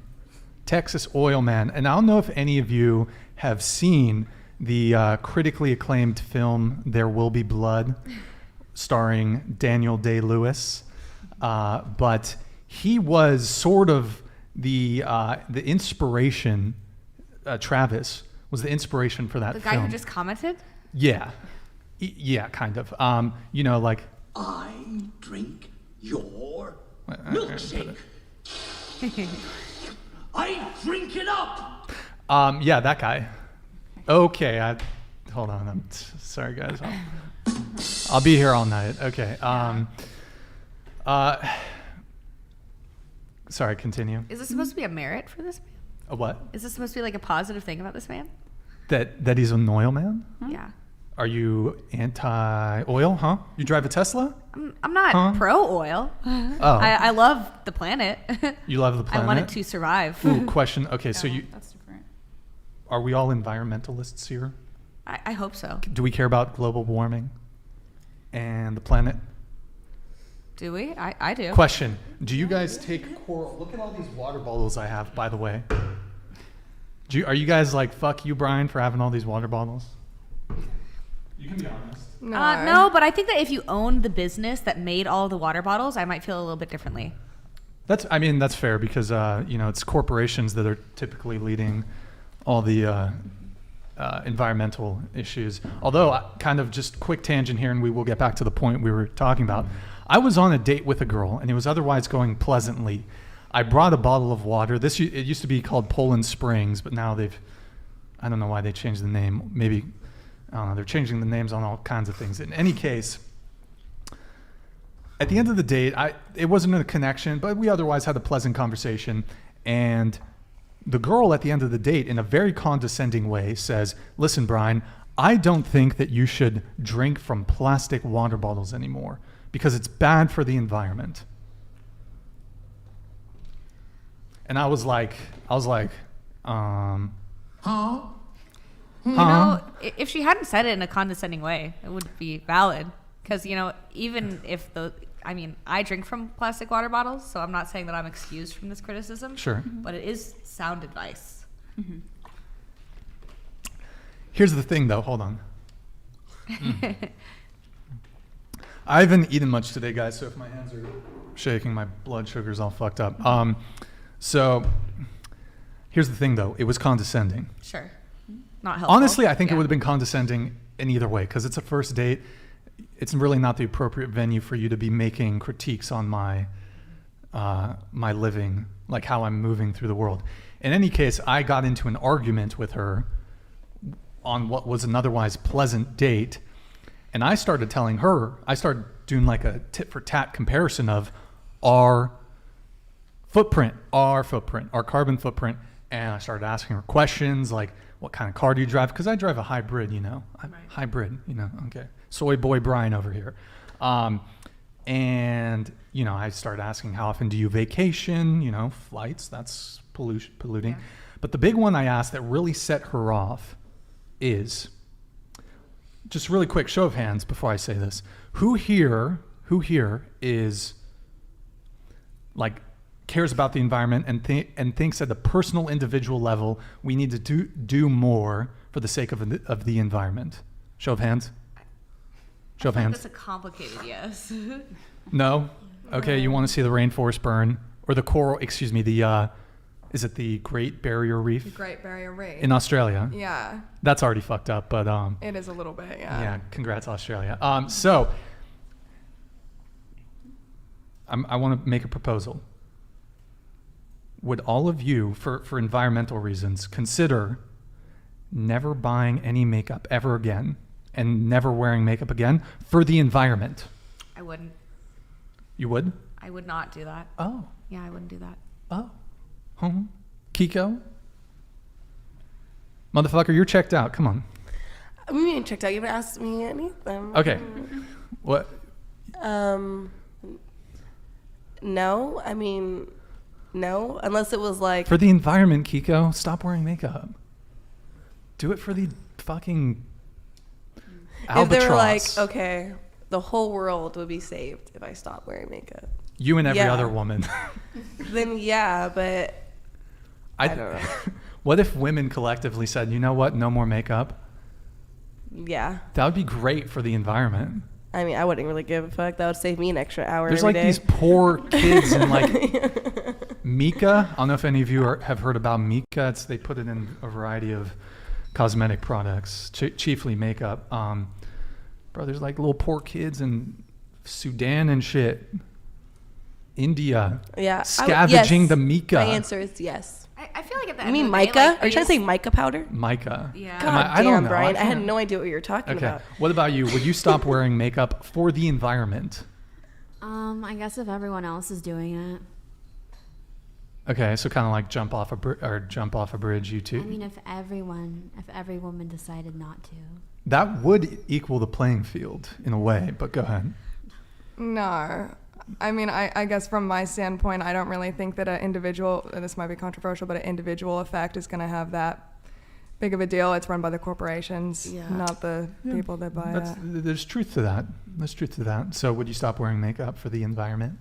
No, I don't think I would. I do think that it falls on the companies that are making these large decisions more than it falls on the individual, although there are things that an individual can do to help.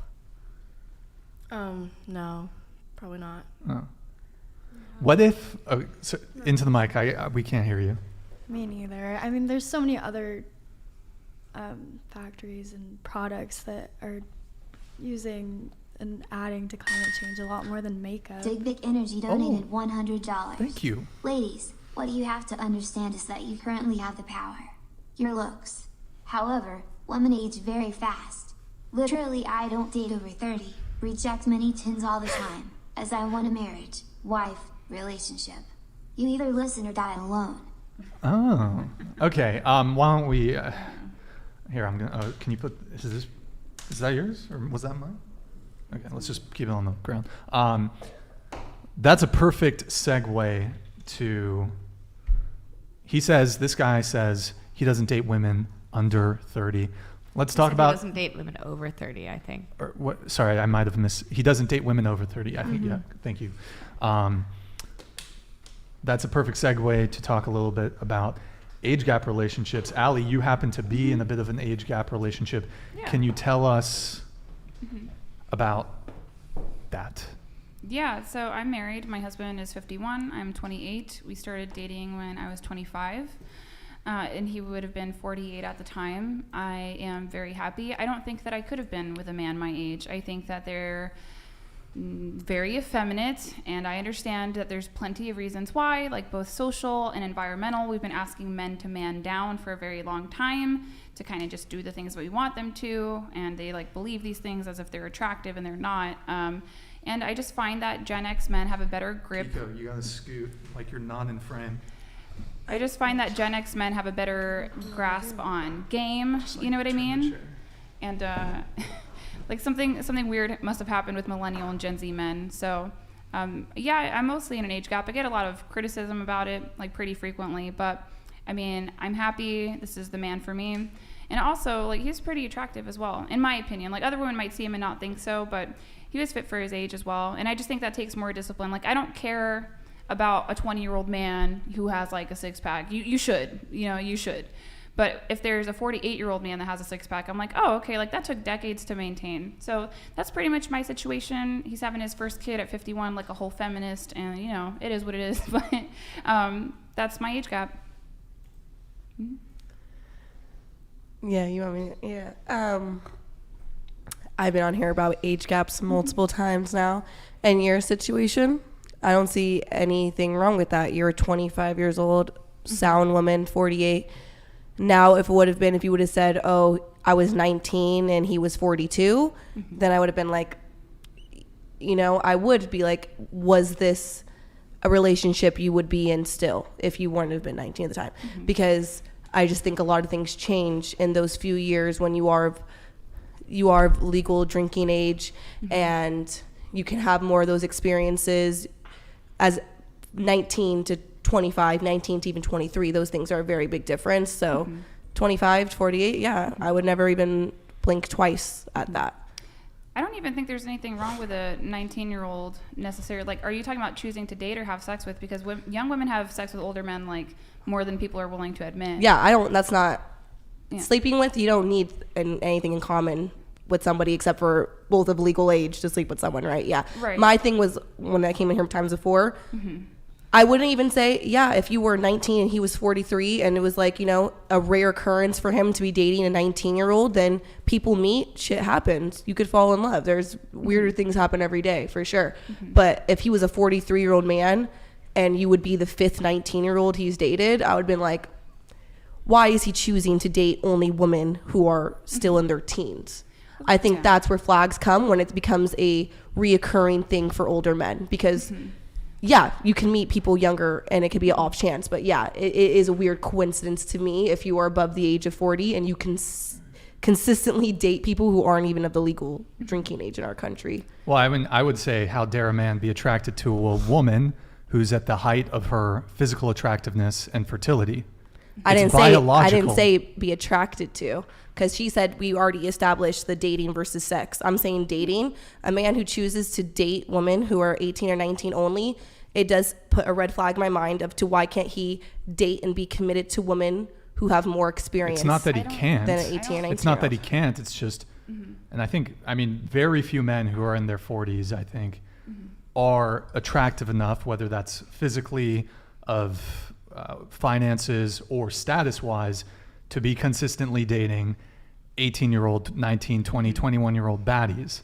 It's just biology. We never said evolution. They were baddies either. I wouldn't even say that. They don't have to be baddies, but I wouldn't even say that it's biology, because like attraction doesn't necessarily like work in that particular way. It just doesn't make sense to me how you're okay with an older man sleeping with a younger woman just to get his rocks off versus him being in an actual relationship with her. I think it's weird too. Yeah, I think it's still weird. So you think they're both weird? I think they're both weird, yes, but I think it becomes more of an issue when, they're like seeking a partner only out of it, because, if an 18 or 19-year-old woman chooses to sleep with an older man, she's of legal consent of aging. She can do that. He's not, she can make that choice. But when it becomes a relationship, that's how I see manipulation and power dynamics can take play, because a relationship, obviously a lot more goes into it than just hooking up. Well, I think like a relationship should be more meaningful than sex. Like this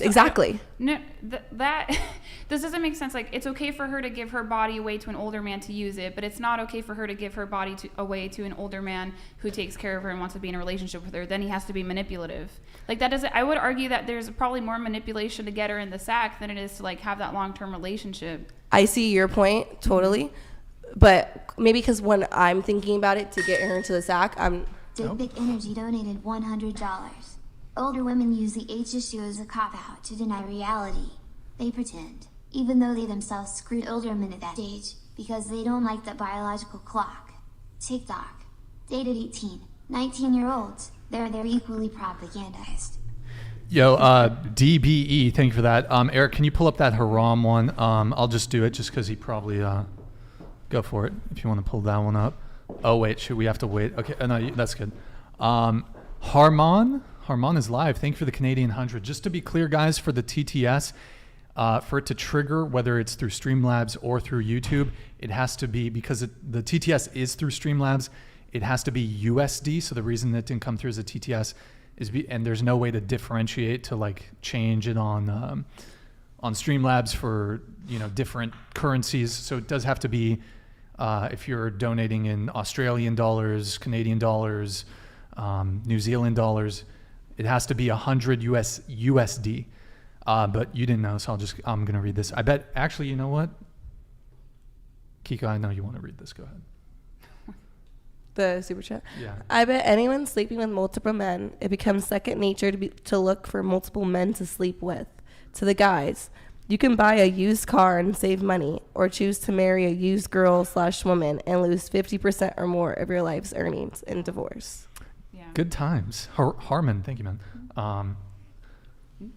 Let's continue with the, actually really quick chat. Eric, if you can pull up the pop-out chat really quick. I'm super appreciative of the TTS. It's been slightly distracting the show. It's coming in. Should I bump the TTS for the rest of the show, guys? 1 in the chat if I should bump it, or 2 in the chat if leave it be. Let me know. I mean, maybe the table wants to win. Please bump it up. Bump it up. It's literally every like couple minutes. It is kind of, so 1 in the chat, bump it, 2, leave it. It's kind of looking a little, it's not even at all. That's multiple ones. A little mixed. It's every 2 per like 4 ones. Let's okay. Let's continue on with the conversation. Yeah. I'll see how it goes, but I may have to bump it. Okay. I mean, I think that's just a double standard, right? Because obviously I am a public figure to a degree. I wouldn't say like I'm famous or anything like that. But it's like if I was an older woman and I was married to a younger man, nobody would care, you know? And I wouldn't say that. I very much believe that. There's a couple That's of people why cougar that might care. exists. And what's the word for a man who seeks? How is cougar a put down? That's not a put down. I've never seen someone be thrilled to be called a cougar ever. I would be very insulted if somebody ever called me a cougar. Yeah, well, that's mostly anecdotal. We just have varying experiences. I just don't see that happen often. I see a lot of the times it's like, yes, queen, you go, girl, which like that kind of age gaps present their own individual issues to begin with. But I think we really shame men for finding younger women attractive when it's pretty standard.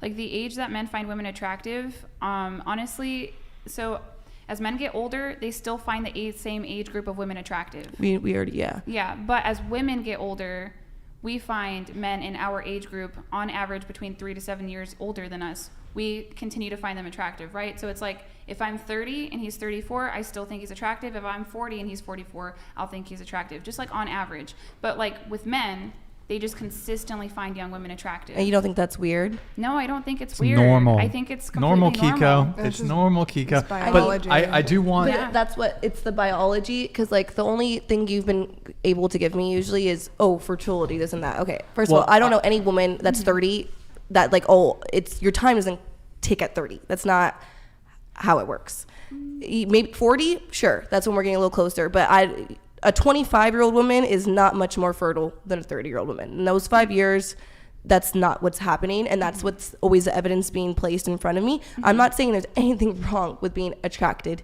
to somebody younger or older than you. I'm just saying it is possible for men who are much older, use women. P word if you're gonna say it. Just use P word. Even women, I'm saying it's possible. Women, men, I'm just using I'm using men because that's what we're talking about. Mm-hmm. I think it's very naive to deny that a power dynamic cannot be in place with an older man or woman and somebody younger. That's all I'm saying. So it's the people who consistently seek out somebody that much drastically younger, because, you know, even a 25-year-old woman is going to look much younger than a 40-year-old man. Mm-hmm. So like, why does it have to be 18, 19 all the time. Because I just, for me personally, I'm only 23. I don't know everything, of course. But I do know I've grown a lot and learned a lot since I was 19. And being around more adults and more of an adult playing field, I didn't become to be around 30-year-olds and things like that until I was 21. So that's the only thing why I'm like, you know, why? I'm not saying even 21. I wouldn't even blink an eye at 21, but it's 18. I'm just saying the men who are 18 to go up to the 18, 19 year olds. Yeah, well, I mean, there's reasons why, and I could talk about them. Like, there's some biological theories, don't get me wrong, like about 90% of women's eggs are gone by age 30. It doesn't mean that you can't continue to have children. It just means like you're at your last 10% of your reservoir. But then you run into hormonal issues probably around like... Ryan the Eating Warrior super chatted $99.99. How do your parents feel about marrying someone closer to their age? I feel like dating that big of an age gap is peak daddy issues. Oh, like for me? No, I asked my mom. She just said that she didn't think it was going to be... She didn't know that he was going to end up being the man that I married. But I've consistently been attracted to older men. When I was 17, I dated a man that was 24. Our parents knew each other. There wasn't anything weird about it. He was just a kind young man and came from a good family. And that's pretty much how I've always dated. I have dated men that were in my age group, but it's just not something that I consider. I did grow up in a single mother home, but that's not going to stop the fact that, you know, I've just kind of always been this way. Even when I was a kid, right? Like, I thought Brad Pitt was hot. You know what I mean? Like, that's just been my thing. I still think he's hot. Yeah, well, just saying. I think he's kind of hitting like some type of wall. But I think that's just like some girls. I wouldn't say that that's a majority of girls. That's just been how I am. And I think it's because they tend, like, have you seen how a fit 20-year-old dude looks compared to like a fit 35-year-old dude? How like one kind of looks more like a boy and the other one kind of looks more like a man? Yes. Yeah, like that's kind of been like my take on it. And that's exactly my point for, I know it's not everybody, but like I said, I'm only 23. Yeah. When I was 18, 19-year-old men or older, looking great. Now that the fact that I'm 23, I would say 95% of men that are 18, 19, 20, around those age, look like little boys. And I'm bisexual, so even from a girl's standpoint, yes, some women, I would agree, we mature faster than men, for sure. But if you can't tell from a girl that she's 18 or 19 by her looks, you'll tell when she opens her mouth. Like, we can all guarantee, like, they didn't even have to tell me. And I was like 18, 19 max, all three of them. They look Shots fired. No, it's nothing. Shots they fired. Just look young. I'm not saying they act young or anything. You could just tell. Yeah. They even have piercing and all stuff. You could just tell they're young. So to me, as a 23-year-old woman, if I can tell these girls who are only 5 years younger than me literally look like they're straight, fresh out of high school, barely know what the world's going on, how can a 45-year-old woman be like, yeah, that's a peak woman, what I want? Like, Keeko, I'm not saying they're not women. I'm not saying they're not women, but they are. I'm not saying they're not women, but I'm saying they look young. Shut up. Hold on. Point blank period. Hold on. Women have run through so many men they cannot pair bond. They're insane. Plus, if I'm gonna have a relationship 3+ years before marriage/kids, fertility plays a role in that. You're 23-year-old. Hate 19-year-olds pulling D. Yo, DBE, sorry that we kind of missed a little bit of that. By 30, women have run through many men they cannot pair bond. This is so silly to and me. No, but that's true. It's not true, though, because there's women... There could be. I'm not gonna about what she said. Yes, but I don't know her. I don't know what her age is. I think that like closer, the idea. No. Like you're still. So she made a statement about pair bonding. I'm saying like it's true. You can kind of mess up your ability to pair bond because it comes down to habits, right? So if you're like constantly having promiscuous sex, it is harder for you to have that habit of staying committed to one man. Well, I just think that the idea that it would be harder to be in a relationship with someone in their 30s is very silly because in my personal experience dating women in their 30s is a incredible experience because they are more mature, they're more able to have conversations with you, they are more committed to understanding, they know more about themselves. Like, it's been like a win-win-win, dating women who are in their 30s. Yeah, so like there's like 3 things happening at once. She was talking about age gaps.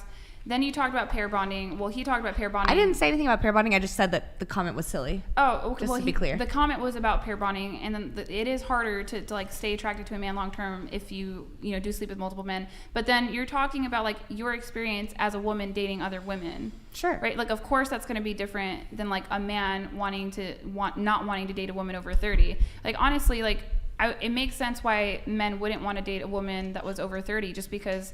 Like there's a little bit of resentment that comes along the way when you are in and out of bad relationships. Or, I mean, they don't even have to be bad. They're just failed relationships. I think that there's a little bit of that goes on. But I don't know where you want to take the conversation because 3 things happened all at the same time. Yeah, well, since we're kind of primarily talking about age gap, I want to give everyone else an opportunity to weigh in too. Your thoughts on age gap relationships. Let's talk about maybe Leo could be a good sort of jumping off point. Age gap. I'm typically attracted to guys a little bit older. You're 25, correct? I'm 25. Okay. And I've dated a 55-year-old. Oh. I've dated a 75-year-old. Nice. Yeah.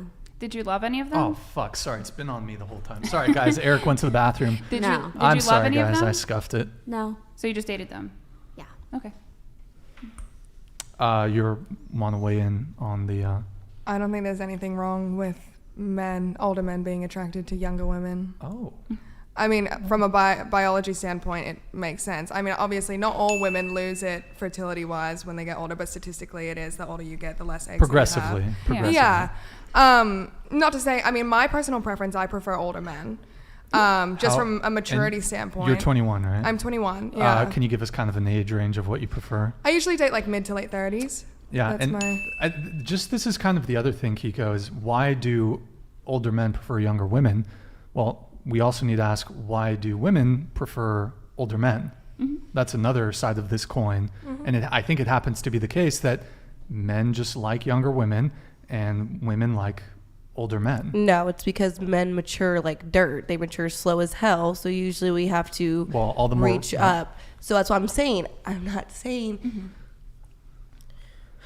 What you saying? No, I'm saying this is like this got brought up on the first podcast. I got brought up. This is like my 5th time on here. We got some new viewers. And it's like I just think it's so naive to say. I'm not saying in every instance, in every case that an older man dating a younger woman. I'm not saying there's anything wrong with that. The detail that you guys keep losing out, from my opinion, is I'm saying men or women who are over the age of 40 who again and again seek out women or men who are the ages of 18 or 19 are weird, are doing it from probably power dynamic standpoints, is my point that I'm saying. If it's a man who's 43, he's dated a couple of 18-year-olds, so be it, they crossed his path. But a 43-year-old man who's only dated 18 and 19-year-olds, 50-plus men who's only dated 18 and 19-year-olds, how is he meeting these 18 and 19-year-olds? You just don't cross paths all the time. That means he is seeking, or she is seeking out that man or woman of that age. And I think it is for a reason beyond just, oh, they're hot. Well, I think it really just does come down to that they're hot, because like we talked about it, right? Like, what's really the difference between a high schooler and an 18 or 19-year-old psychologically? Not much. So basically, like, she's a sex object to that man. But I mean, I think that we're just very quick to demonize that. You know what I mean? Whereas, like, if it was the inverse, and I know that you're saying that it's different when it's with an older woman with a younger man, but there's like some sort of implication usually that these folks are groomed. Like, sometimes young women just like the silverback eggplant. You know what I mean? Like, they're just into that. Yeah, and I think that we don't want to admit that, but like, I've had girlfriends, in college that were seeing older men and just didn't tell their parents and sleeping with them too. Mm-hmm. You're just attractive.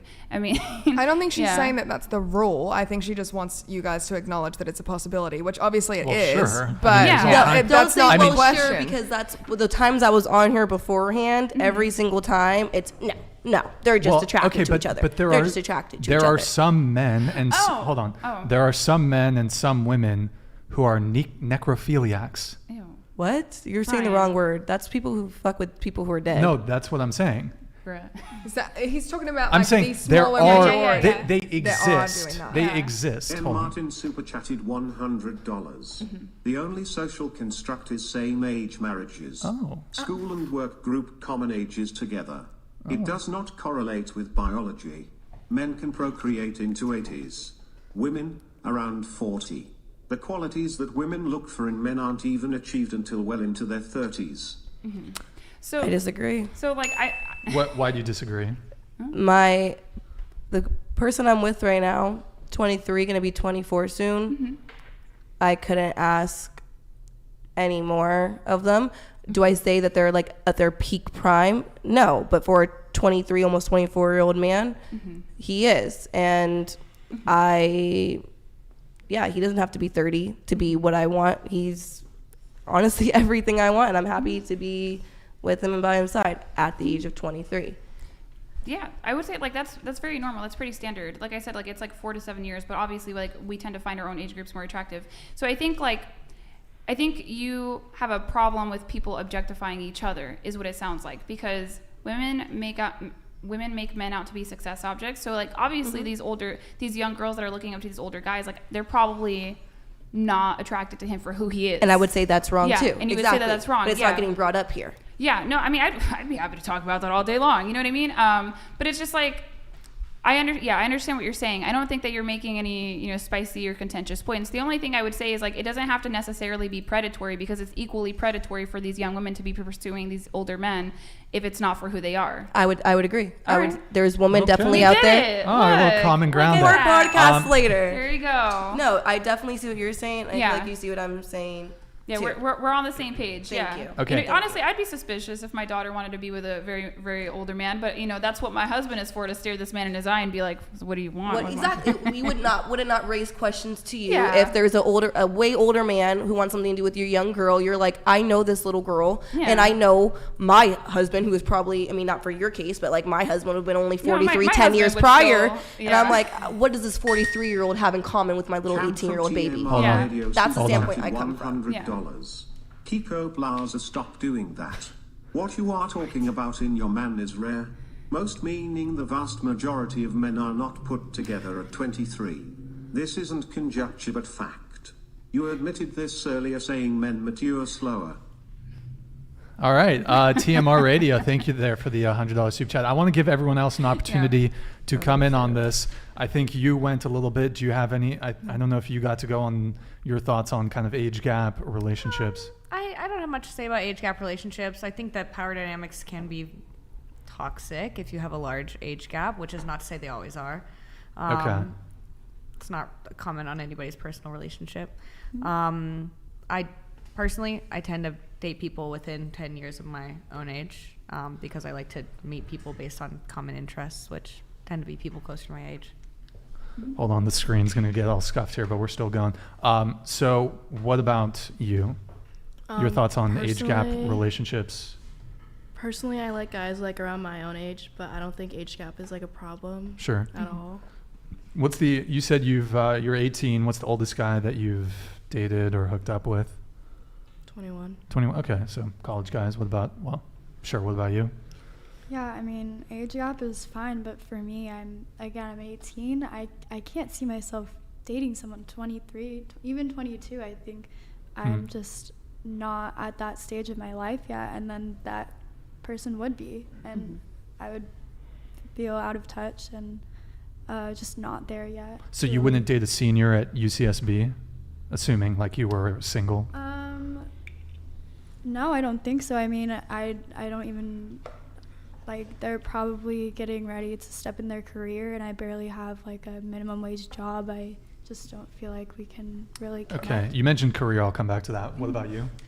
I don't really think age matters. Mostly I think it, like, when you're trying to find someone who you want to be in a relationship with and who you want to, like, you see yourself spending most of your, like, life with and your time with, it, like, matters more on, like, compatibility and, like, where you guys are at in, like, your life in that moment. But, like, personally, I wouldn't see myself dating, like, I'm 18, I wouldn't see myself dating a 40-year-old. That's just not where I think it's a little, like, weird, but, like, that's, like, from me, like, from my perspective, I wouldn't, but I am not judging anybody else who would be in like a big age gap like relationship. Yeah. I would say like when it comes to age gaps with women, I think young women are less willing to entertain relationships with older men, but they might like hook up with one. I think that's a big distinction. They wouldn't want to have a relationship with an older guy, but they would hook up with him? I think so. Like, I've just talked to enough women, and I went to undergrad myself, and it's like, you know, like they might hook up with one, but it doesn't mean that they would be interested in dating one. Because I think these are very, very two different things.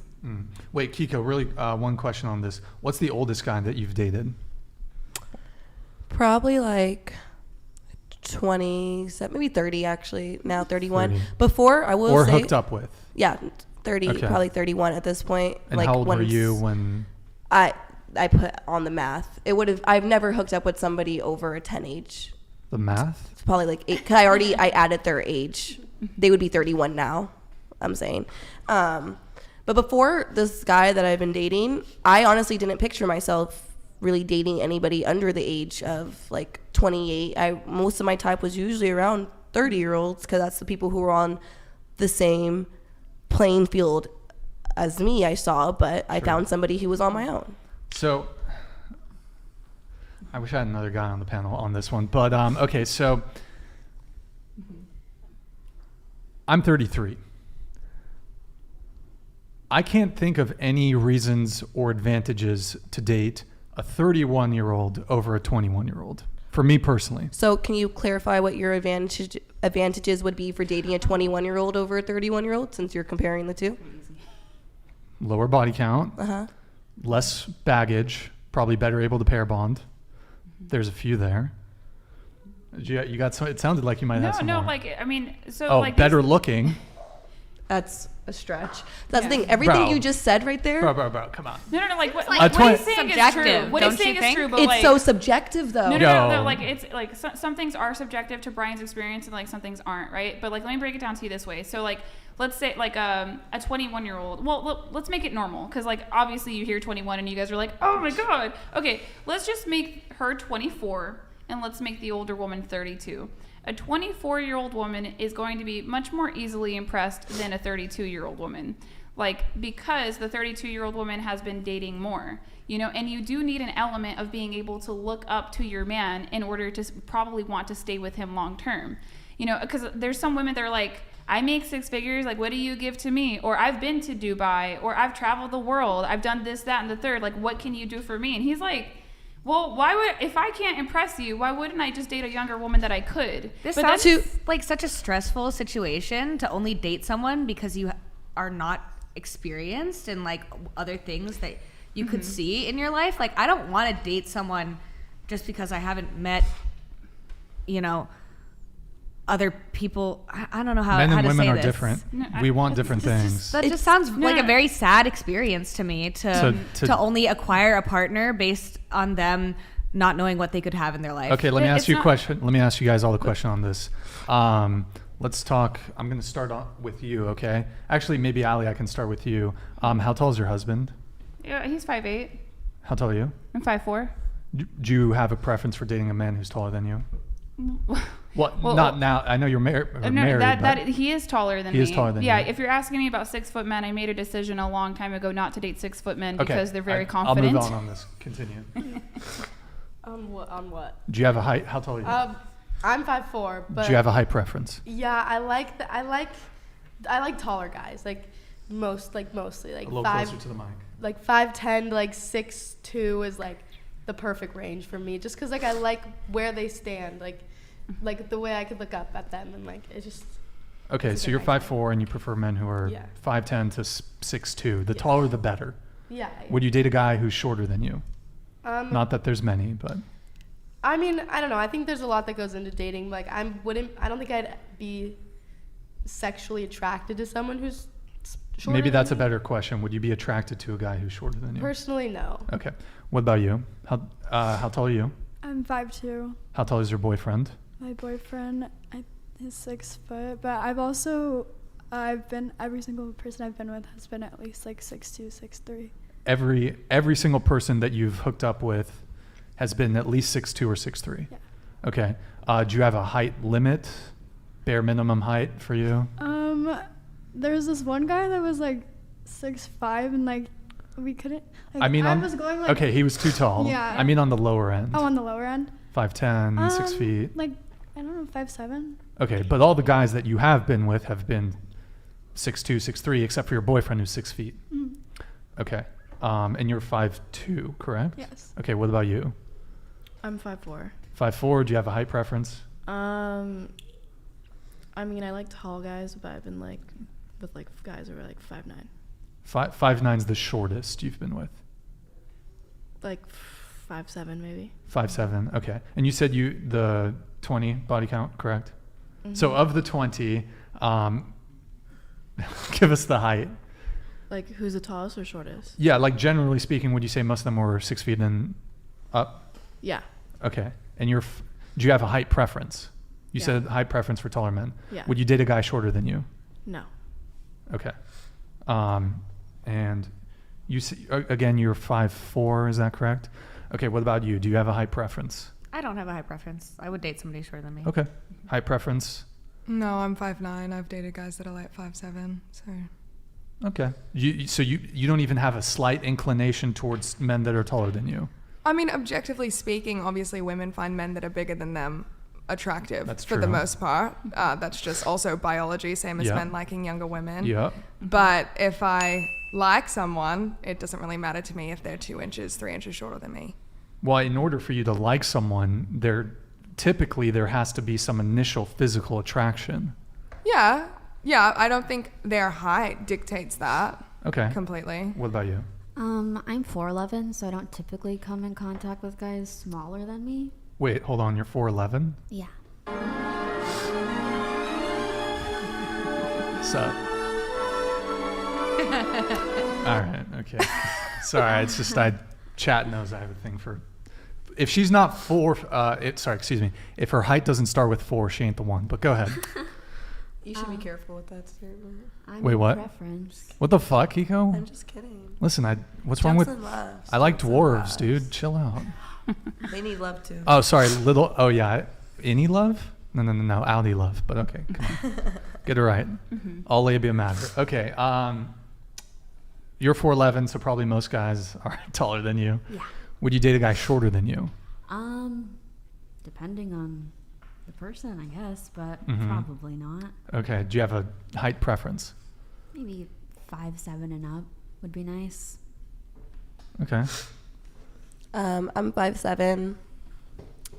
How tall is your boyfriend? 6 foot. Okay. Flat. How tall is the? Would you date a guy shorter than you? I have Okay. like an inch shorter. I don't think I would do it again because I love my platform shoes. Like even my boots right now have a good like 4 inches on them. I'm always in my platforms. And whereas I don't care being taller than them, it's not a concern to me. I've seen how they show concern for it. They don't usually like it. Okay. So. Okay. So to just bring it back to what you were saying, you said it was a sad way to view dating. I do. To be like using these metrics to kind of assess potential partners.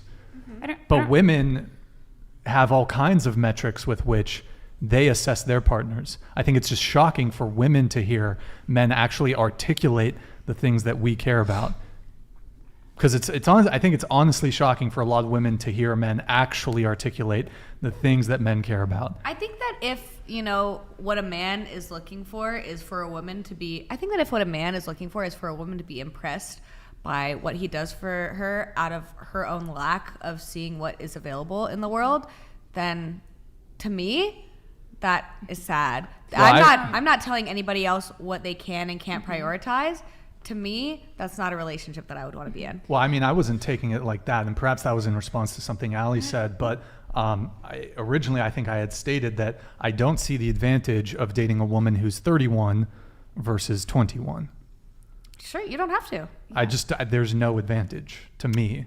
I think that there's a lot of advantages of dating a person who has been on this earth for longer and knows more, So and has more a higher body experiences. count and more promiscuous and more baggage from past relationships. If you don't see the merit of somebody being on this earth for longer and accruing more experiences, then I can't tell you how to see that. Right. So like here's the thing. It's not because this is something that's viewed as merited in men. Well, that's something that like what you're saying, I get where you're coming from, like, oh, that's so sad she hasn't seen the world and so she's so easily impressed.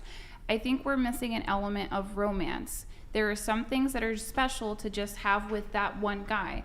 And I mean, you know, all of us can relate to, hopefully your first kiss went well, right? But like, that's just like a special frozen moment in time. But if you're a woman and you're constantly dating, you've been to like the nicest restaurants, because the premise is that the woman is probably like 32, because I won't do 30, right? We'll compare the 24-year-old to the 32-year-old. But like there's things that are just like not cool. You've already cohabitated, so you've already lived with a man, so it's not special if you cohabitate with your cousin. And even, I mean, whoa, my bad, Freudian slip there. No, it's not special if you cohabitate with your husband, because you've already cohabitated with a boyfriend, right? So that's like one thing that's just not really, you know, specific to you guys. And it's more than that too, right? So it could be the best sex of your life. Like, what if that's not your husband? And that would be wonderful if it was a beautiful moment between the two of you.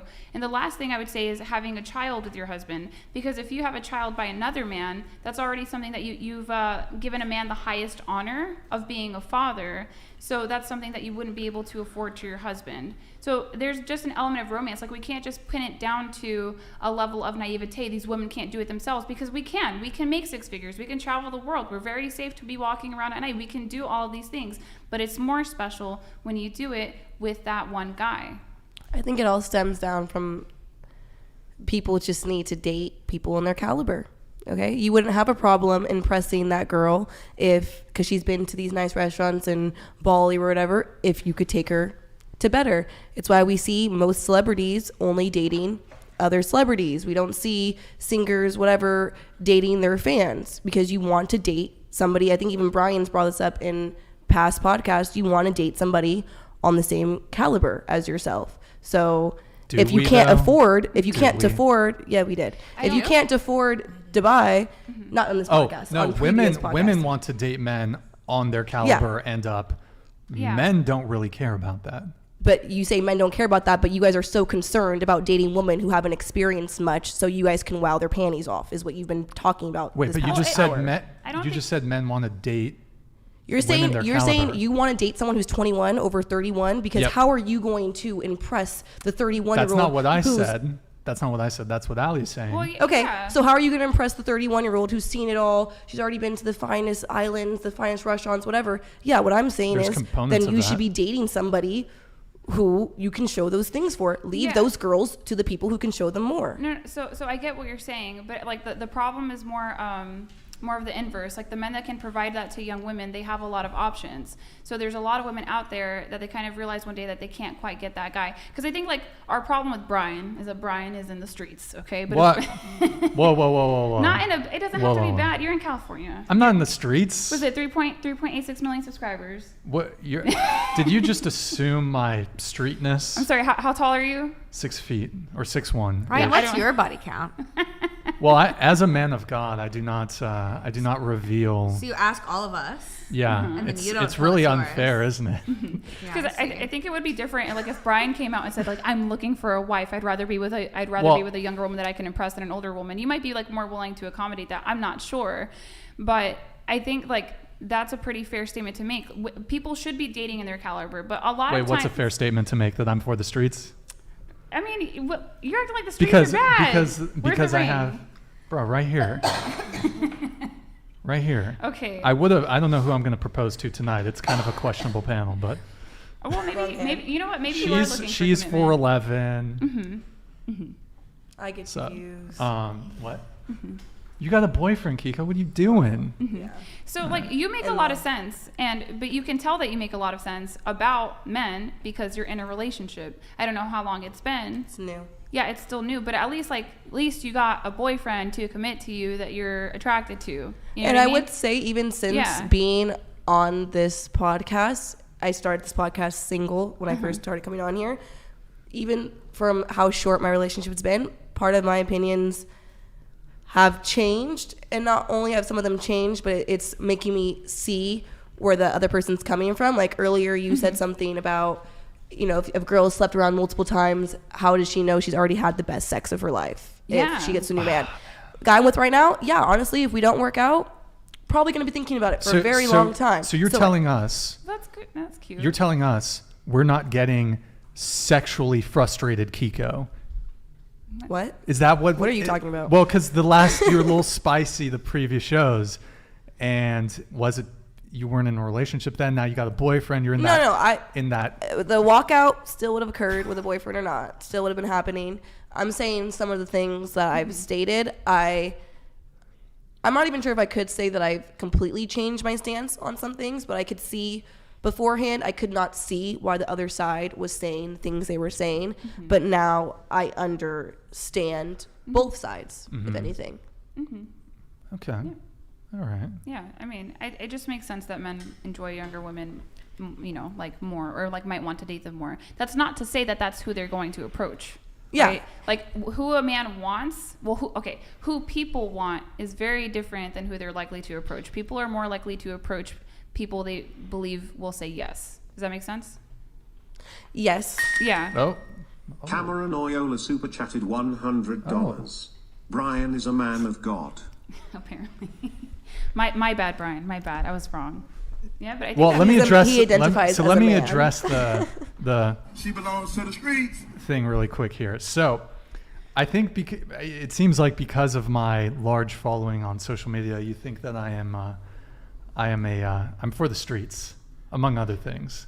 Living in California, I think previously I said I'm not a particular fan of marriage. Yes. However, I am a fan of long-term relationships. And while I'm not interested in marriage, I am interested in serious monogamous relationships. Me personally, sleeping with a new girl every week doesn't interest me. And it really honestly has never interested me. It's never interested in me because I've always preferred continuity with a partner. And even if my motivation was sex, I think the most consistent and best sex you're going to get is within the confines of a relationship. You know, if you have a continuity there, just on a purely physical level, they know exactly what you like. They know what you like. You know what they like. You have a comfort with each other. And if you love each other, I think that makes sex way better. So, I mean, I don't, there's no point to me to sleep with a girl once. I've had, like Santa Barbara's a very touristy city. So I'll have girls that I'll match with on Hinge or whatever, and they're in town for the weekend, and they'll be like, let's hang out, and whatever. It comes up that they're just in town for a brief period of time, and I'll say, hey, I'm not interested. I even if it's just like, I'll come over and fuck you, it does not interest me. It's not worth my time. The only girls I want to have sex with, I want to continue having sex with them and pursue it, because I don't know, to me it's just not, like I said, I'm very busy. It's not worth my time. And yeah. Oh, look at that. I Wholesome love Brian. that. Yeah, Wholesome Brian has entered the chat. Yeah, it sounds like you're a long-term mating strategist. That's most people. Yeah, most but people marriage, want one person. Marriage is an L. Yeah, it can be. Well, have you seen the statistics? It's pretty bad. Okay, so like there's in terms of like divorce statistics. So yeah, we know the divorce rate is high, right? But this is some more statistics. The more people that you've slept with as a woman and as a man, the more people you sleep with, the less satisfied you'll report your marriage, supposedly, right? And keep in mind, the 50% of people that divorce, as an aside, they're just the ones that had the courage to leave. So I would say like a good deal of marriages are unhappy. I get DMs all the time because that's my bread and butter. I talk about marriage, how to get married, how to stay married. So the sexual number of partners a woman has had in her life does also correlate to that. I don't know why. It just is that's what's been reported. Also, just to add to this really quick, as far as just me preferring having one partner, I don't have the time or the energy to want to be juggling multiple women. It's just, I'm very busy with my business. So it's like, if I'm trying to bring in new girls, it would be bad for business. It's too much of a time sink. Whereas if I have one girl who's just, I can see her once, twice a week, maybe, then that's, to me, that's ideal. That's consistent. Because honestly, I'm so focused on my business. I don't, guys who work 9 to 5s or who are in college, it's, You have time to pursue women, but like I really don't have the time to be being a hoe, basically. So it does not interest me. And for the success of my business, I just, like I said, I don't have the time to do it. Really quick on marriage though. So 50% of marriages end in divorce. 80% of divorces are initiated by women. 90% if she's college educated. 90% of child support payments go from men to women. 97% of alimony payments go from men to women. Thus, it's an L for, as a dude, just statistically speaking, look at the data, look at the stats, like it's not good for men. So my thing is, you never sign a contract with someone who is rewarded for breaking it. And women in today's day and age, if the guy's the breadwinner, they are rewarded by breaking the marriage contract. See, if you look at the vows of marriage, what do they say? They say, till death do us part. That has to mean something in today's day and age. But it ain't the case.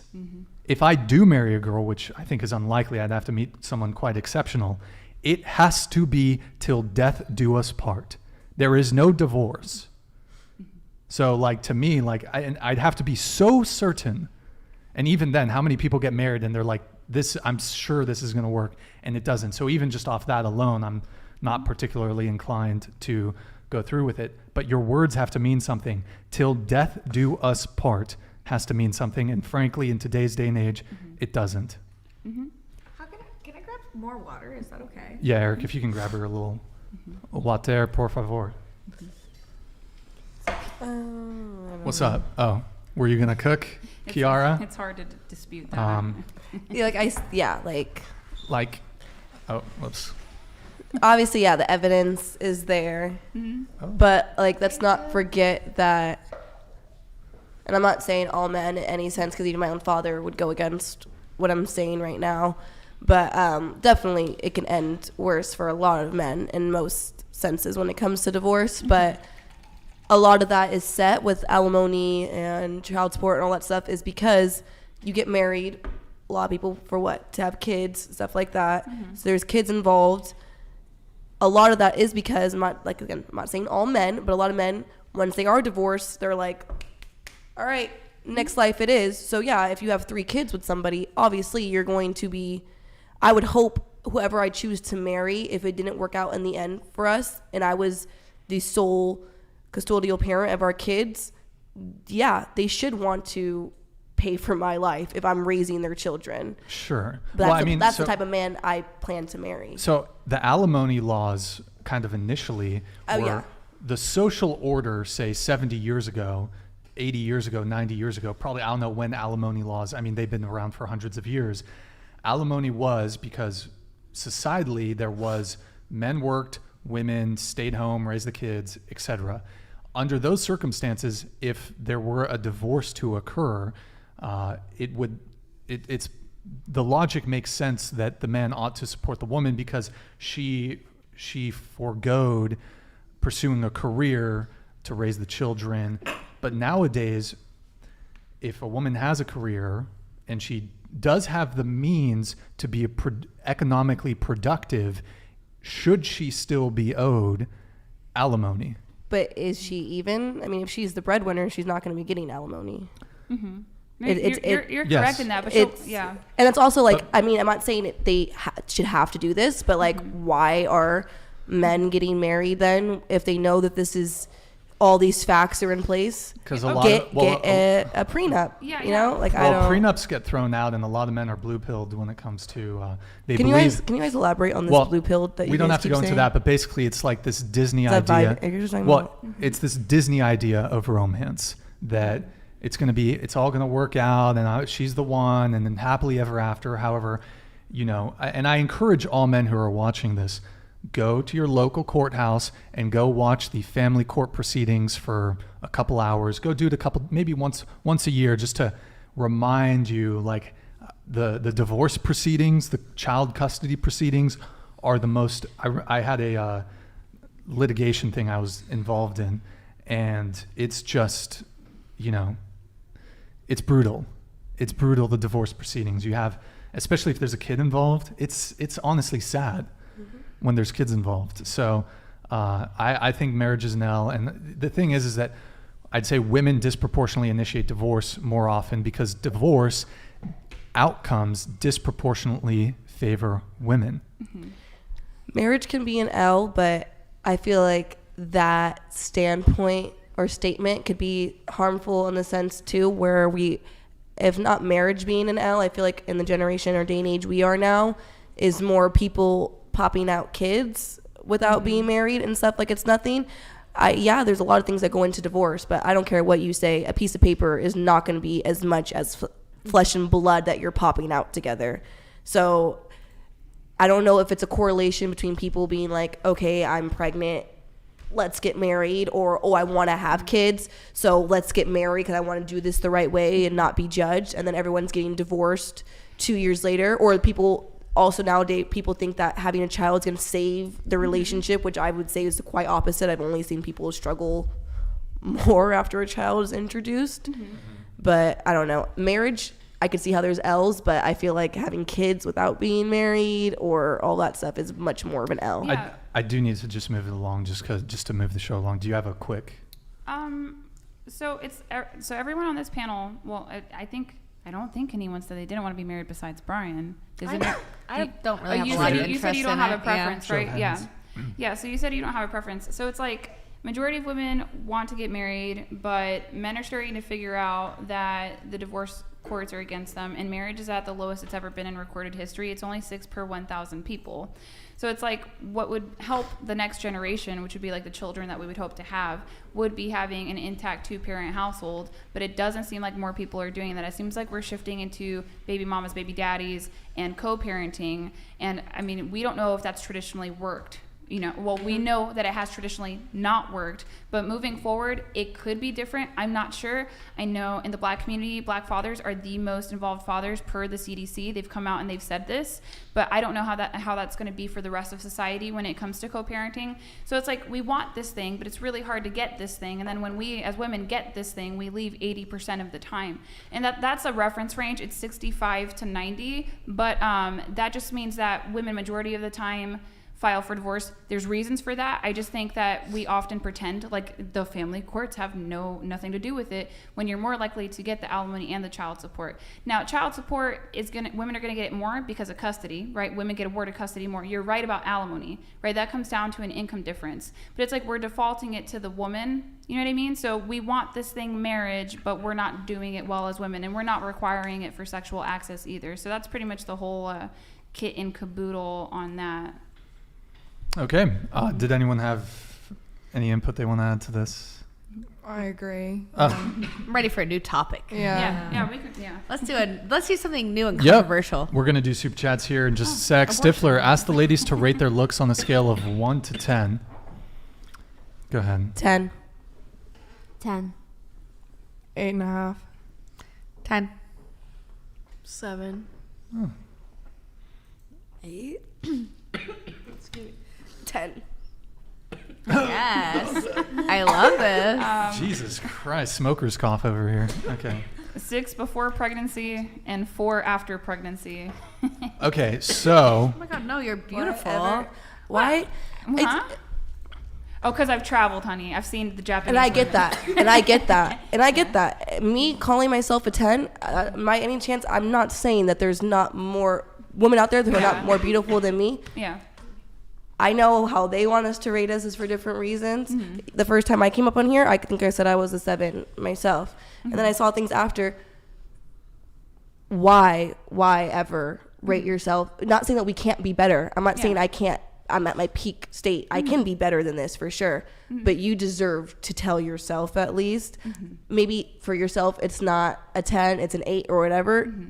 You should never walk around this earth calling yourself a 4 because it might seem like you're being humble or whatever to yourself, but when I hear that, you're a very intelligent woman. Yeah. You're everything that you said right now was so smart, and you're the first person who's got on here and made me want to shut my mouth, honestly. Well, the rating but was when you off say looks, though, not intelligence. Yeah, we're talking looks. It's off looks. Yeah, but when you say that, talk about it. Yeah, but when you say that, when you call yourself a 4, if you tell me that you look at yourself and you think that you're a 4, even if you're saying it's based off of looks, it plays deeper than that. So it's like, why should I trust anything you're saying if you think that you're just Right. No. some regular person. Get some help. No, I get you, right? So typically, without being pregnant, I call myself an adjustable 6 because it truly is like fitness dependent. Honestly, I do that to be like generous, okay, to be realistic, because I've been around the world, and I'm telling you, something is up with these Brazilians and these Japanese chicks. Like, they are just smoking hot. I cannot stand it, because I can tell when women are hot because it hurts my feelings. I'm like, oh, Okay. like, go somewhere else with your face.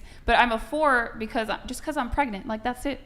It's just because it's like, that's it. If anything, you should be a 10 because you're pregnant. You're Okay, carrying so a whole life. you said all the girls should be 10s. I didn't say that. I said Into the mic. I didn't say that, but I said I do cast judgment on people when they rank themselves lower, even if it's just look based. Okay, so do you think she didn't rate herself a 10, she didn't rate herself a 10, she didn't rate herself a 10, and obviously, do you think that they should rate themselves 10? Yes. Do you guys want to change your answers given what she just said, or are you happy with where you're at? No, I'm happy. Yeah, You guys- I feel like 8 is fit for me. I'm on social media. I scroll through. I see a lot of people, and I definitely do compare myself. And I'm like, Crystal's donated $90. You compare yourself, Hold right? on, hold on. That lady is full of shit. Last time she was on, she was shaming the girls for their relationships. Yet later she revealed she was dating a 51-year-old dinosaur and that she had no dad. Breast TF, you will follow me on the crystals. Jesus, all right. Yeah, nice way to drop your IG handle while clout chasing on a woman. I thought men led. Well, I don't understand what's going on here. But no, my man looks good though. Like, here's the thing, like, there's more 35-year-old men that are overweight to include obesity, and on top of it, like, they'll probably have a heart attack before him. Like, I don't understand. And yeah, I didn't have a father in my life. Okay, I still got married. Okay. So let's bring it back to 10. Mm-hmm. Okay. Eric, okay. So 10, she's gone though. Fuck. Okay. I'll come back. Okay. Just have a mini attack for a second. Okay, I'm back. All right. So Keeko, you're a 10. 10. Yeah. 10. You're a 10? Yeah. And then you're a 10 over here. I just think all women should consider themselves a 10. Okay, I Like, have 2 things on that. Everybody I think is beautiful in their own way. And first of all, everybody here is gorgeous. And I would rate all of you 10s without a doubt. Like, all of you. Especially you. All of you. Everyone. Like, Okay, so I think it's a little, I don't know. I think it's a little demeaning when, like, it's sad. I'm like sad. I get sad when girls, or even my friends, like, when they think of themselves anything less than 10. Okay, so all women should rate themselves a 10. I got cut off. Hold Can on. I finish what I was saying? Oh. You go and then Keeko and then I'll go. Oh, me? Go. Okay. There's some girls, I think, I don't know, it's a very hard topic to, like, talk about, because I think to an extent, like, yeah, I think all women are beautiful in some way, like, shape or form. And, there's some girls that, like, their looks aren't as, like, high as others, That's just how it is. Like, some girls just aren't that pretty, and it's, like, sad to say, and, like, I feel bad, but, like, that doesn't mean, like, on the inside they're not a 10. They're not gorgeous. They're not. But isn't the rating thing off objective yeah, we're talking about looks. The attractiveness? question is But based off of off looks. even Go ahead. looks, right? I, like you even said, subjectively, yeah, we'll find people we don't think are attractive. I could look at somebody and be like, oh, I would never really do this, but that girl's a 3, a 4. When there could be another dude right next to me and be like, damn, that is the finest girl I've ever seen in my life. Like, she's a 10. Like, what if to one guy I'm an 8 and she's a 10 because he likes gingers, or I'm a 10 and she's an 8 because he likes black girls, something like that. So all I'm saying is, yeah, like, you might say, like, you're on social media, you scroll. I'm on social media too. I'll see girls all the time where I'm like, damn, like, she's so beautiful. I will never be that pretty. I will never be that pretty. And then it finally clicked to me when someone's like, girl, I will scroll through your Instagram and be like, I will never be as pretty as you. I will never look like you. So even though you could be saying that about people, there's people saying the exact same thing back. There's people who think you're a 10, even if you don't. So for you to rate yourself lower than that is you're already you're already putting yourself down before you're even out there, in my opinion. So for those of you who rated yourselves a 10, do any of you want to revise your answer? I have some makeup remover. Well, okay, I actually never got to answer that when we were talking about makeup. What? Like, I personally, sorry. Okay, this better be important because you're derailing the conversation I swear to God, this is important. Like, honestly, girls wearing makeup, makeup is not a huge thing. Like, I don't think, like, it's fun and it makes you feel better. Dank Nick donated $100. Thank you, Bryce. Me and Brian and the TDS gang are 10s. Actually, all men are 10s. Actually, we can no longer all be 10s when we all are. We just destroy the whole point of rating when we are scared to compare. It's like giving participation trophies so no one is offended. Yeah. That would make sense if we wanted to rate ourselves, but we never asked to do this. So continue with your makeup thing. Go ahead.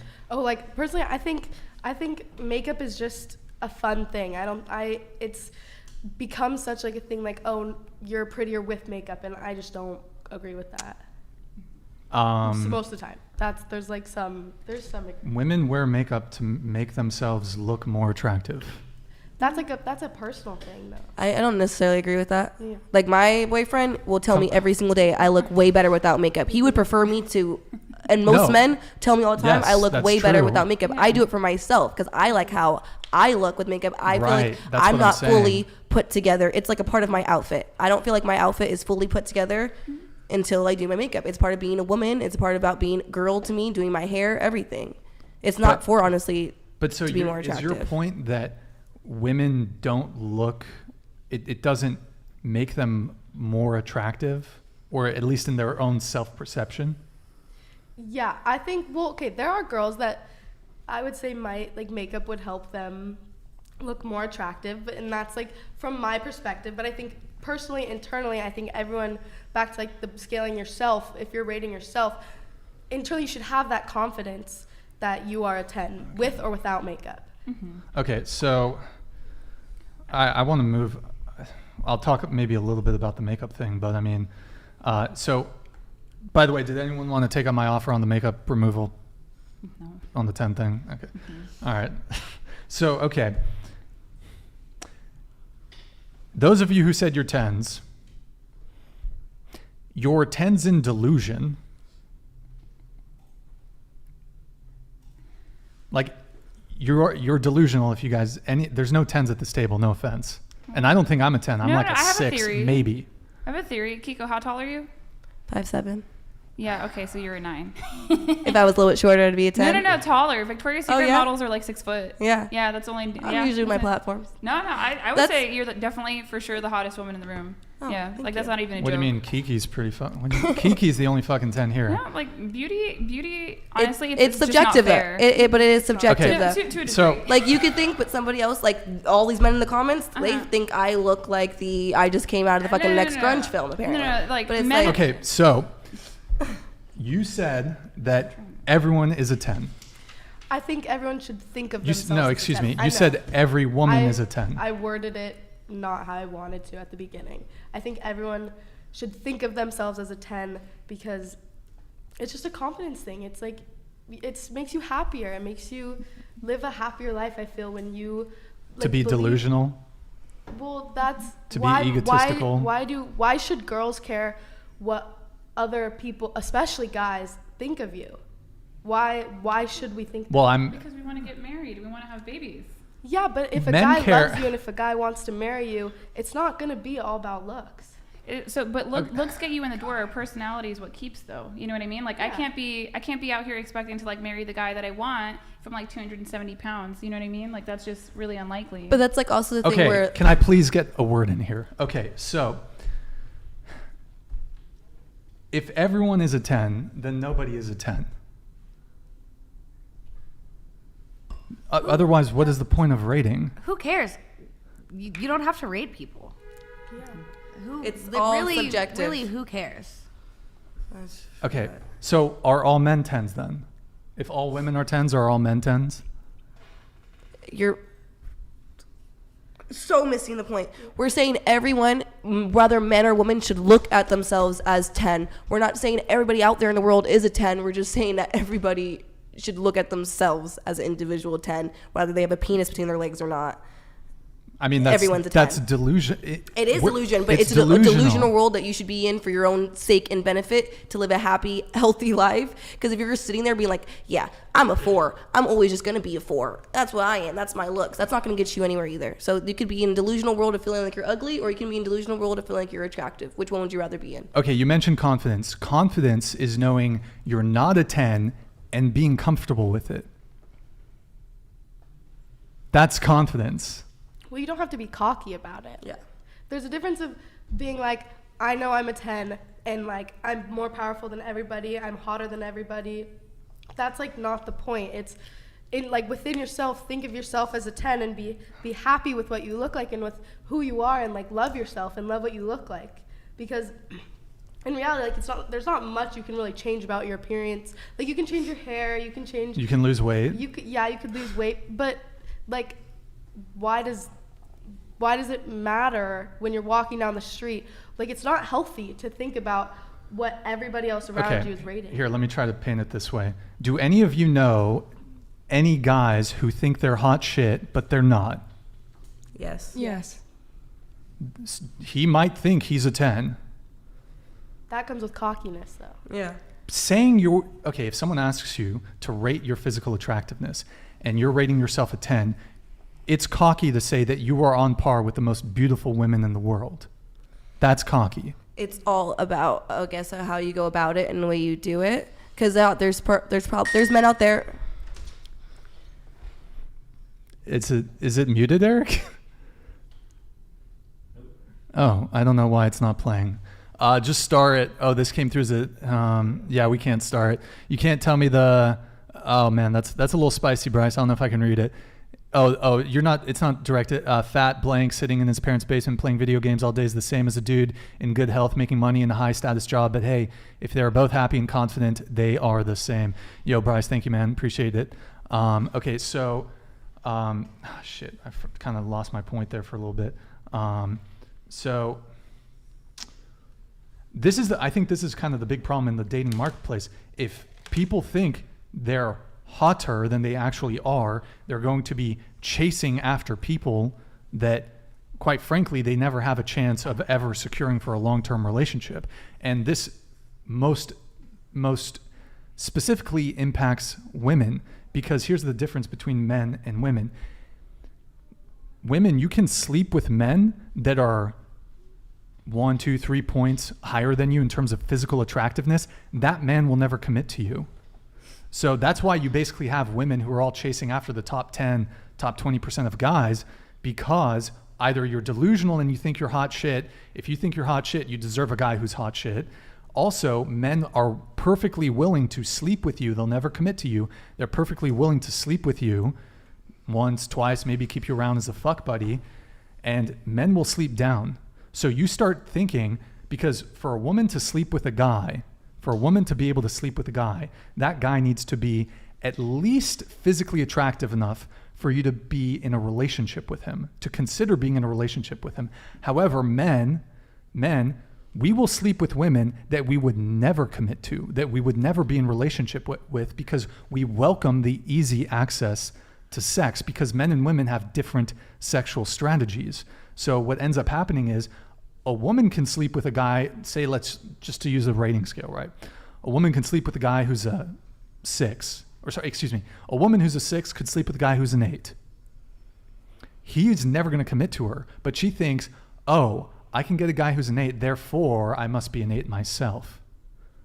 So this whole rating system is just, if you rate yourself a 10, and if you're actually a 6 or a 5 being average, if you're average and you think you're hot shit, you're going to want a guy who's a 10. You're either never going to get, you're never going to get that guy to commit who you're chasing after, who's like a top tier dude. Or when you do finally settle for a guy who's actually on your level, so it's not even settling, but you think, man, I've been with hotter dudes. And that's the other dangerous thing with promiscuity and high body counts. You can very easily sleep with men that are so attractive and of such a high status that you will never be able to lock down. Eric, can you hide this? That you're able to sleep with men who are of such a high status or so physically attractive You'll never be able to lock down for a long-term relationship. Once you've had a certain caliber of man, and then you're going to go settle for Joe Schmo. No. He's going to be in your mind. And that, whereas most men are not able to consistently be, hooking up with chicks out of their league, whereas women can. I think the question was, put yourself on a scale of objective attractiveness from 1 to 10. Confusing self-love and being confident in yourself for putting yourself on an objective scale is the point that he's making. Whereas, obviously, if you love yourself, yes, you're a 10 in your eyes, you're a 10 in your heart. But from a realistic standpoint, if you are a 7 walking around, you can love yourself as a 10, that's fine. But on an objective scale, you would be a 7, therefore you would date that or below, realistically. Another way to look at it is, instead of just what you view yourself as, let's say you lined up 100 men, what would they rate you if they were honest? I don't really care. But, okay, let me ask, if you lined up 100 men, do you think they'd rate you as a 10? Probably not, but everybody has a different point of view. Like me and my friends, like I'll rate a guy a 9 and she'll rate him a 3. Like everybody everyone sees looks differently. Yeah, it's subjective, 100%. Yeah, but just going off the objective scale, I gave myself an 8 because I know I am conventionally attractive strictly because I make my living off of my looks. That is the whole premise of doing OnlyFans, whatever. And I could see myself personality-wise, whatever, as a 10 for sure. But I think the point that they're trying to make and the point that he's trying to make is off an objective scale. It is delusional for a woman to rate herself as a 10 if she's not, because it's subjective. I see what you're saying. But the first super chat that was asked why we started rating ourselves, it just frankly said, rate yourself 1 through 10. That's all it said. So that's why in response to the women who were saying, honestly, if people would have said 8s or whatever, I probably would have let it go. But when I heard the drastic of a 4, I felt the need to say something. And then on addition to that, still, yeah, maybe if I'm really being serious, like what the stats would be if you line up 100 men, I would say I would get it probably a 9. Yeah, I'm confident in myself now, and I'm not going to try to rack my brain otherwise to bring myself down.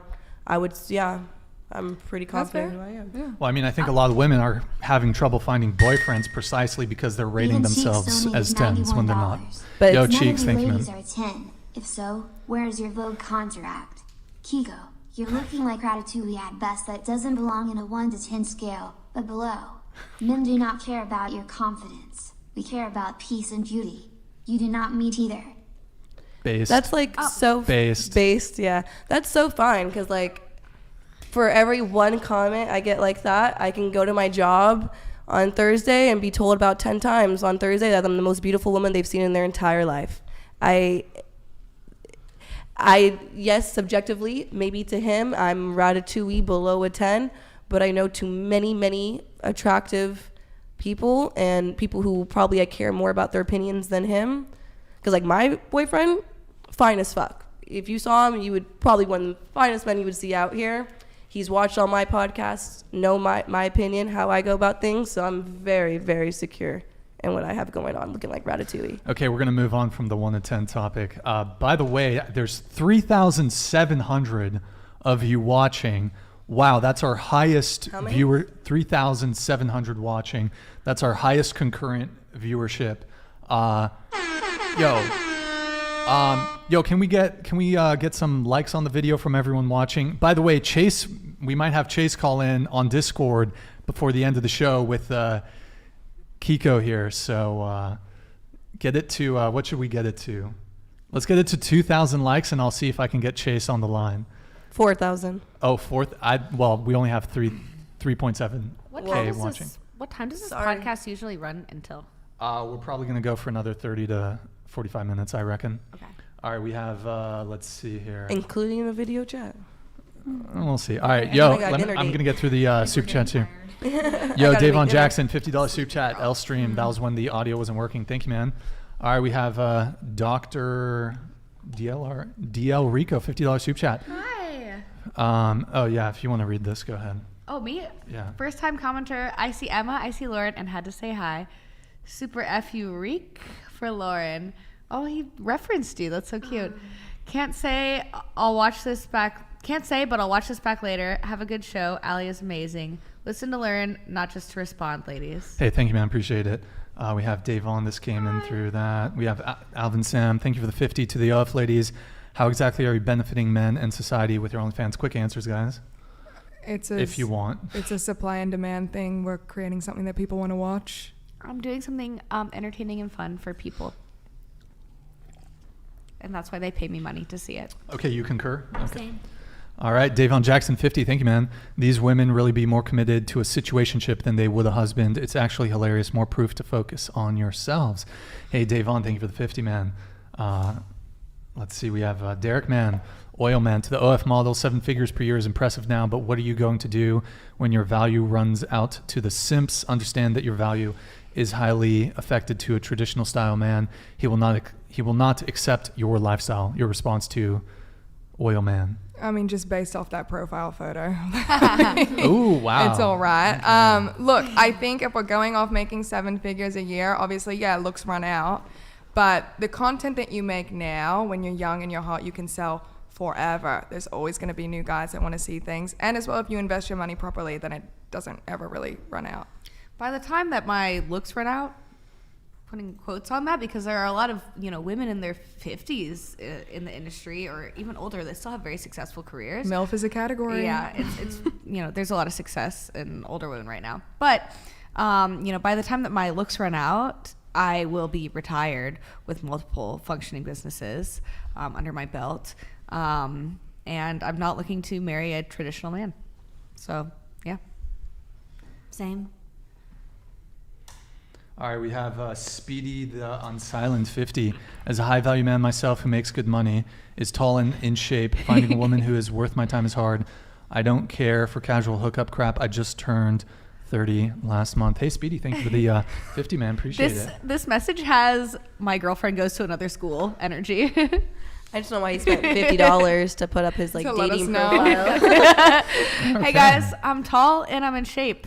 You can't see what I look like, but just count on it. And finding a woman is hard. I mean, look elsewhere. I don't know. If you've got everything going for you, I'm sure, babe, you will be able to find someone in your bracket. Speedy, get your passport and leave the U.S. Okay, we have Mike Davis here with the $50 super chat, here for 2 minutes and getting the F out. I can handle this pack of, oh, geez, okay. Easy work, but I got a vision of their disgraced dads, and that's too much for even Mike Davis. God blessed me, no daughters, only sons who proudly carry the Davis bloodline. All right, Mike Davis roasting as usual. Okay, we have adding to what Aly said about parabonding. That's like parabonding. Studies have shown a woman with 5 or less sexual partners are 80% plus likely to stay married to their partner. That number drops to 17 with 6 to 10 partners and less than 5% beyond 15 partners. Hey, Rika, thank you for the stats there. Appreciate the $50 super chat.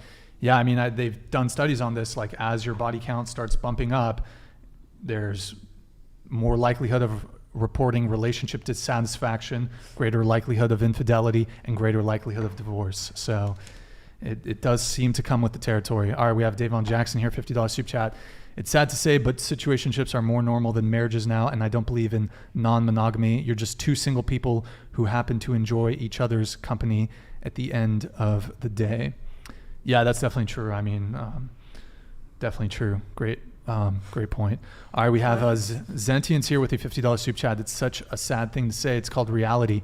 Reality coupled with an increasing amount of men does not care about your thoughts. Just as modern women have an abundance mindset and can be picky, the top 10 to 20% of men now have that same choice. Yep. I think this is maybe in response to kind of the age gap stuff, but Zentians, thank you, man. Good to see you back in the chat. Yo, Zentians, just had to stop by to show support around the sphere. Respect to Aly and Mr. Drummond. Hope your pregnancy is going well. I don't have time to roast 3FOs tonight, but as a parting gift, these 3FOs have more plastic and less value than... Whoa, okay. Do you guys have a response to Zentians? More plastic. I don't have any plastic. Me neither. Isn't she silicone? You haven't had any plastic surgery? I haven't had... I have lip fillers in my top lip, but I haven't had any. What about you? What's the question? Do you have any like plastic surgery or? Yep.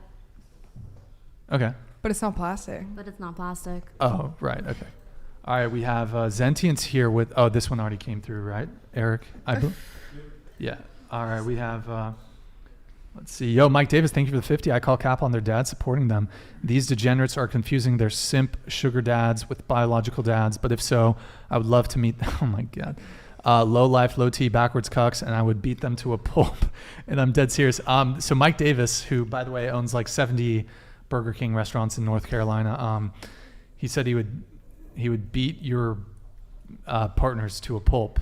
A response to Mike Davis. Our partners to a pulp? Our dads, he's saying. Oh, he said the dads. Oh Yeah. shit, I fucked that one. I mean, you'd probably get along with my dad, babe. He's religious and conservative, but he also loves me unconditionally and has accepted what I do as an adult that can make my own decisions. Sure, he's not thrilled, but he loves me anyway. What's that term in us? Is it bogans? A bogan. Yeah. What's bogan? It's like a redneck Australian. Okay. Have you ever dated a bogan? Bogan dating. I haven't dated a bogan. I think I've made out with one at a club, maybe when I was in high school, but it's just like a southern boy, you know, if you like a farm boy. Southern boy. Yeah. I thought it was Western Australia. Are bogans too? Like Perth and all that? Yeah, I mean, bogan, it's like, not a derogatory term, but it's like it's what you would call someone you would call a redneck. Okay. So the same thing. All right, we have, let's see here. Yo, Davon Jackson, thank you for the 50, man. Yo, appreciate all the support tonight, man. You've been super supportive. Thank you, man.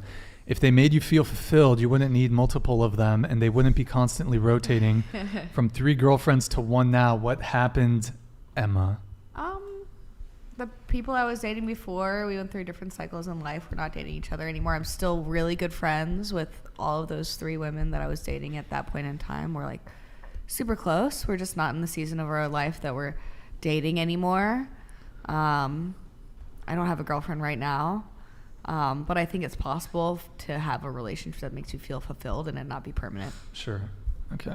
By the way, guys, sorry that we're getting to these kind of late on in the show. I meant to bring it up sooner, but the conversation kind of just flowed that way. So thank you to everyone who super chatted. Sorry for the delay in getting to them. Yo, Mike Davis, thank you for the 50. These goofy, are like children snacking on candy all day. They're happy until their teeth fall out. Jesus, Mike Davis, what's... Oh. Not intended for human Thanks, Eric. consumption. Super chatted $100. Oh. The Australian lady has a good head on her shoulders. The Pacific Islander / Asian that rated herself a 7 is crazy. She's the real 10. Brian, you are the man. I enjoy your style. I enjoy Chase, Tay and Ally. Keeko, thank you. Do you have a response to that? Why are you asking me? Well, I believe oh, wait. Oh, sorry. Do you have a response? Do you have a response to that? Just thank you. Okay, she says thank you.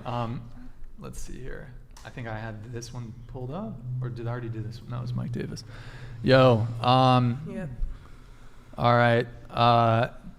They'll understand when they're 50, childless, and the only man interested is trailer park inbred, a bogan. Okay.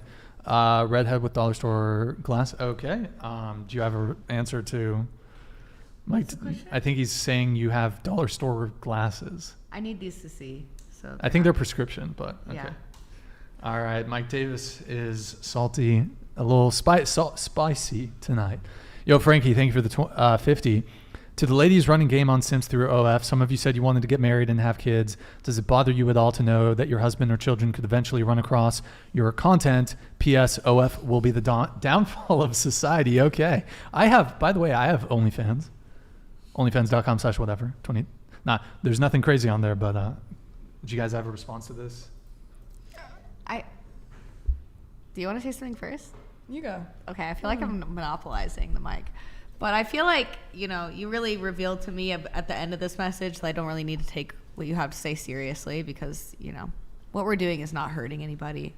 And people who are engaging with what we're doing are doing it on their own accord. Nobody's making them. But if I were to have children one day, I would just have a conversation with them about it. Just like anybody would need to have a accountable conversation with a child in their life about different factors. I think there's a lot of other, things that would be difficult to navigate with a child, and people seem to really fixate on this one. Do you guys want to? Yeah, I definitely worry about it. I mean, when I have kids, no child wants to see their mum getting railed on Pornhub.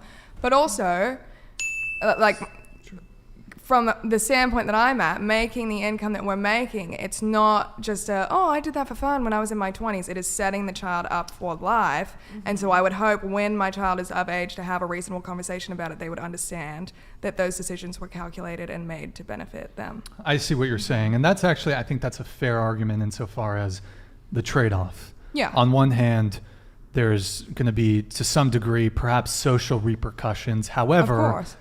However, if they're so financially set, I think that's what you're saying, right? Yeah. You acknowledge that there may very well be social repercussions. However, you're saying that the trade-off is worth it because of the financial position that you'd be putting your family in. I would be hoping that the place that my family would be in at the time would outweigh anything that I had done in my past. If I'm in a happy, secure marriage with kids, I would say that definitely outweighs. Sure. All right, I'm just going to try to get through these soup chats here. Okay, yo, Cameron aioli sauce? Oyola? Thank you for the 50-man career. Women are an L? Okay. Rock on, I guess. They're an L? Okay. We have, does anyone have a thought on that one? Are career women L's? Well, that would be For someone men, coming from the standpoint where you said you wanted to date someone 21 rather than 31. Mm-hmm. You know, you can have a preference, but if you want to date someone 31 who's making 6 figures rather than a 21-year-old who hasn't done anything yet, that's up to you. Yeah, I mean, just really quick on that. I mean, my kind of position is that, so a career woman, you know, older woman and woman who's 31, perhaps you might think, well, she's bringing her career, her success, her ambition to the relationship, her finances to the relationship. However, my position is, and we've asked a lot of women on the show, you know, in terms of their contribution towards financial contribution towards well, maybe before I say my point, really quick on this, who should pay for the first date? Keeko? Whoever asks.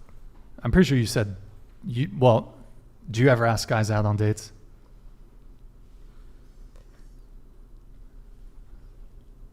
That's a no. No. Okay, have you ever asked a guy out on a date? No, but like even the relationship I'm in wasn't the first date, but I've paid for dates already. But he paid for the first. Okay. The first one, yeah. Who should pay for the first date? Yeah, whoever asks, I guess. Okay. The guy. The guy should pay? Okay. Yeah. What about you? A A little closer to the mics, guys. If I ask somebody on a date, I'll typically pay for it. And if another person asks me to go on a date with them, I'll expect them to pay for it. Okay, so whoever asks. What about you two? Who should pay on the first date? The guy. Yeah, the guy. I mean, like, I'm not gonna ask someone out on a date, so I'm not gonna pay. I think the guy. Okay. And definitely the man. Okay, so just really quick, you two, whoever asks should pay. More often than not, does the guy ask or do you ask? A date, I feel like, yeah, probably the man, but I've initiated conversation, so I don't know if that's the same thing. But more often than not. Yeah, I mean. Sure. What about you? I've much more often I'm going on dates with women, and Sure. I'm typically the one asking them, and I'll typically pay, with some exceptions. But, you know, most of the dates that I've gone on recently with guys that I can remember, the guys asked me and paid. Sure. Okay, so, I mean, I'm actually kind of surprised. Most people often say whoever asked should pay, but a lot of you just outright said the man should pay. So really quick on the whoever asks thing. I mean, if you say whoever asks should pay, I think we can all acknowledge, though, in almost 99% of instances, men are the one that ask. Ergo, your answer may as well be men should pay, because men are de facto the askers. So your answer may as well be men should pay. To kind of bring it back to the whole career thing.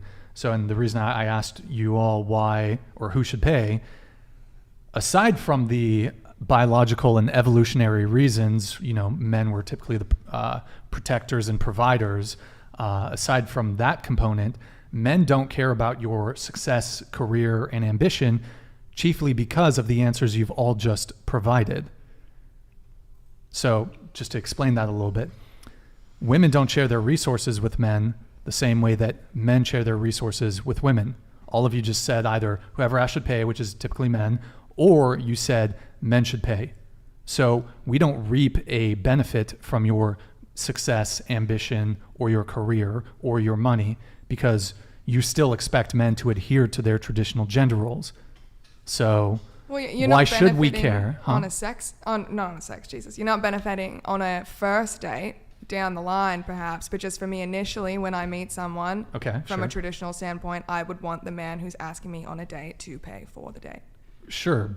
But I mean, so some girls first date and then they'll go 50-50 thereafter, but a lot of girls, they want it to either persist throughout the entirety of the relationship or at least maybe second, third, fourth date. And I mean, I'm sure, how many of you here does it ever go beyond that first date where the guy already made that initial investment and it didn't go anywhere? But I would say most first dates don't lead to anything. They don't lead to, I mean, everyone's different. Some people have higher success rate than others, but like most first dates don't end up leading to a relationship. They may very well not even lead to a second date or third date. So I would say in my personal experience, probably more than 50% of my first dates, there's not a second date. So to me, that's why men don't care about your success, your career, your ambition, your money, because you guys are not you're not as generous as men are when it comes to sharing your resources, evidenced by all your answers, which were basically the man should pay. And me personally, I don't think men should pay on first dates. Do you pay on first dates? Well, it depends a little bit. I'll split the bill.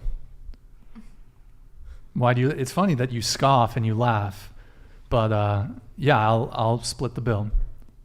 That's fair. I mean, I think if you're on a first date, say as the man, and you don't see that first date going anywhere, then, you know, obviously if you don't want to do that initial investment, that makes sense.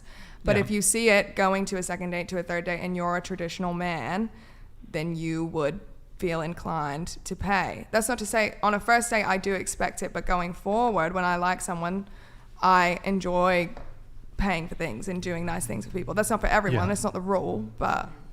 I know you want to come in. Let me just ask one follow-up question, and then I'll get to you, Keeko. So of those of you, I mean, I think you all kind of either said whoever asks should pay or the guy should pay. If you go on the first date with guy and he says, you know, politely, he's just like, he says, hey, let's get separate checks, let's split the bill. Based off of that alone, will there be a second date? Probably not. I've gone on first dates where I've split the bill before. Okay. Would you view it as like maybe not a deal breaker, but it's kind of like a slight negative that he didn't offer to pick up the whole check? I usually initiate splitting if I just think that it's not going anywhere, so he just knows that Okay. Yeah, I see. I feel that. Because obviously there's connotations that come with a man paying a lot of the time that you expect something in return. So yeah, like what you said, if I wasn't gonna see it going anywhere, then I would also offer to split. But if I'm interested in the person, then I would expect them to pay, and it would be a negative if they didn't. Okay. Would it be if otherwise the date otherwise went well? Let's say it's not like the most amazing guy you've ever met, but like it went well. However, at the end of the date, he does say, "Hey, let's split the check." Is it a deal breaker? It's not a deal breaker. Not a deal breaker, but maybe a little negative mark. Yeah, I would just remember that. Sure. I think that if a man that's taking me on a date is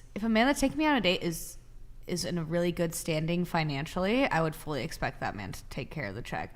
Aren't you also in a good place financially too, though? Yeah, I am. But if I'm gonna be engaging with a man in a relationship, I feel like, and that man asked me on a date, I would expect to have that date be taken care of by that man. Which is not to say that I haven't paid on first dates with men, because I have, and I have split the bill many times.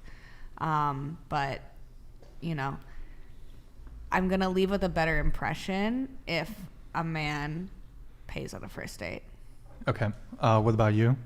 I mean, if a man splits the bill, I wouldn't be like upset. I'd just be like, oh. Pull the microphone closer towards you so you're not slouching over. You can keep pulling it. So you said the guy should pay, but if he were to split the bill, I wouldn't be like upset that much about it. okay. What about you? Yeah, and I feel the same way. And if he asks us to split the bill and we do, it's okay because Would there be a second date for the both of you? yeah, I mean, Not a deal Probably. breaker, but it's a negative, like a like, negative oh, mark. yeah. It's an ick, as they say. Okay. I mean, it's negative, but after that, if we're going on a second date, I'm going to start splitting and going half. Like, if we're going to the movies, he'll get the tickets. I'll like pay for the snacks or whatever. Like, Sure. if we're continuing the relationship, we're gonna both contribute. Okay. And then what about you? I feel like as I'm going into a first date, I'm expecting the guy to pay, but if he asks to split it, I really don't care at all, especially because like a lot of the guys I know, and like that I'm talking to or that I'd be ever talking to, like we have very similar, like we're earning similar wages, so like I know we're most likely in the exact same financial state, so it really doesn't like bother me if someone asks to split the bill. Gotcha. Okay. So one question kind of related to this for everyone. Do any of you offer to split? You know, you'll do like kind of the gesture. You'll say, "Oh, let me get it," or not the gesture to split. You'll do the gesture to pay for the whole thing. Do any of you do that on a first date where you're like, you do the reach for the checkbook, or not the fucking checkbook, the fucking purse? I do that. I do that. Yeah, And when you do that, is that to pay for the whole thing or to split? the whole thing. You do that? Okay. Yeah, I've paid for the whole thing. No, but like you do the offer, even though you don't really want the guy to take you up on the offer. If I offer it, I mean it. You mean okay? You mean it? Okay. I do it just for the gesture. You do it just for the. It's almost like a thank you. So you do the gesture. However, if the guy is perhaps not socially attuned and he takes you up on the gesture, the offer to pay, you say you pay the whole thing, right? I could. You would. Yeah. If he takes you up on it, is that a deal breaker? It's not a deal breaker, but it's a negative. Okay. Do any of you do the gesture? Oh, let me get it. No. No. Okay. I definitely did not do that gesture when I was in college. I had way Yeah, less I money. know. I don't have money. That's like a financial strain to pick up the whole bill in college. Well, just the only reason I say that is just because there's sometimes we've had some women on the show who say, I offer. However, if the guy takes me up on my offer, I'm not gonna see him again. And to me, that's just kind of a bit ridiculous because men were more overt communicators, whereas women tend to communicate more covertly.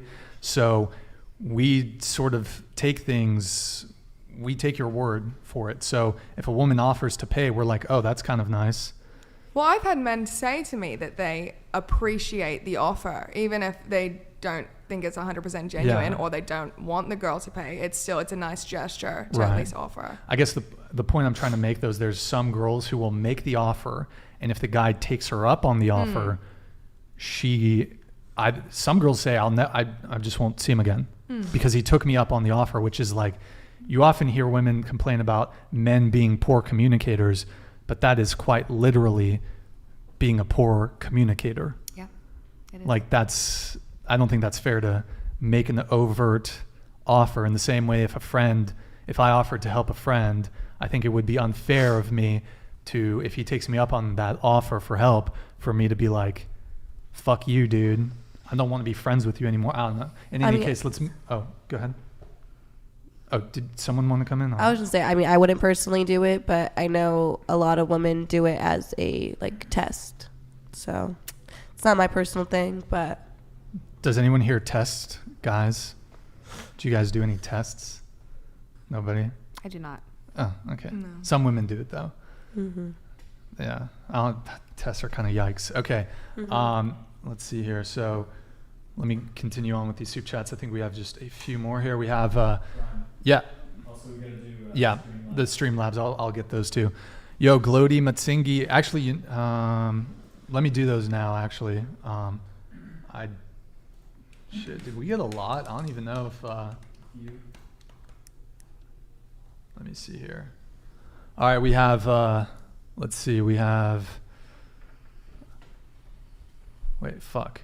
Are you able to scroll further down than 1 hour ago? 2 hours ago. I can't see anymore. Fuck. Okay.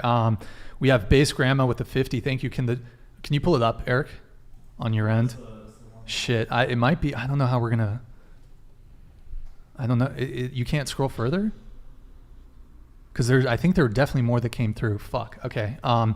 Shit. Well, we'll have to figure that out. Maybe after the show we might miss them. Yo, base grandma, scroll up to the top. Oh, wait. Wait, what? Is yours? This is the first one that came in.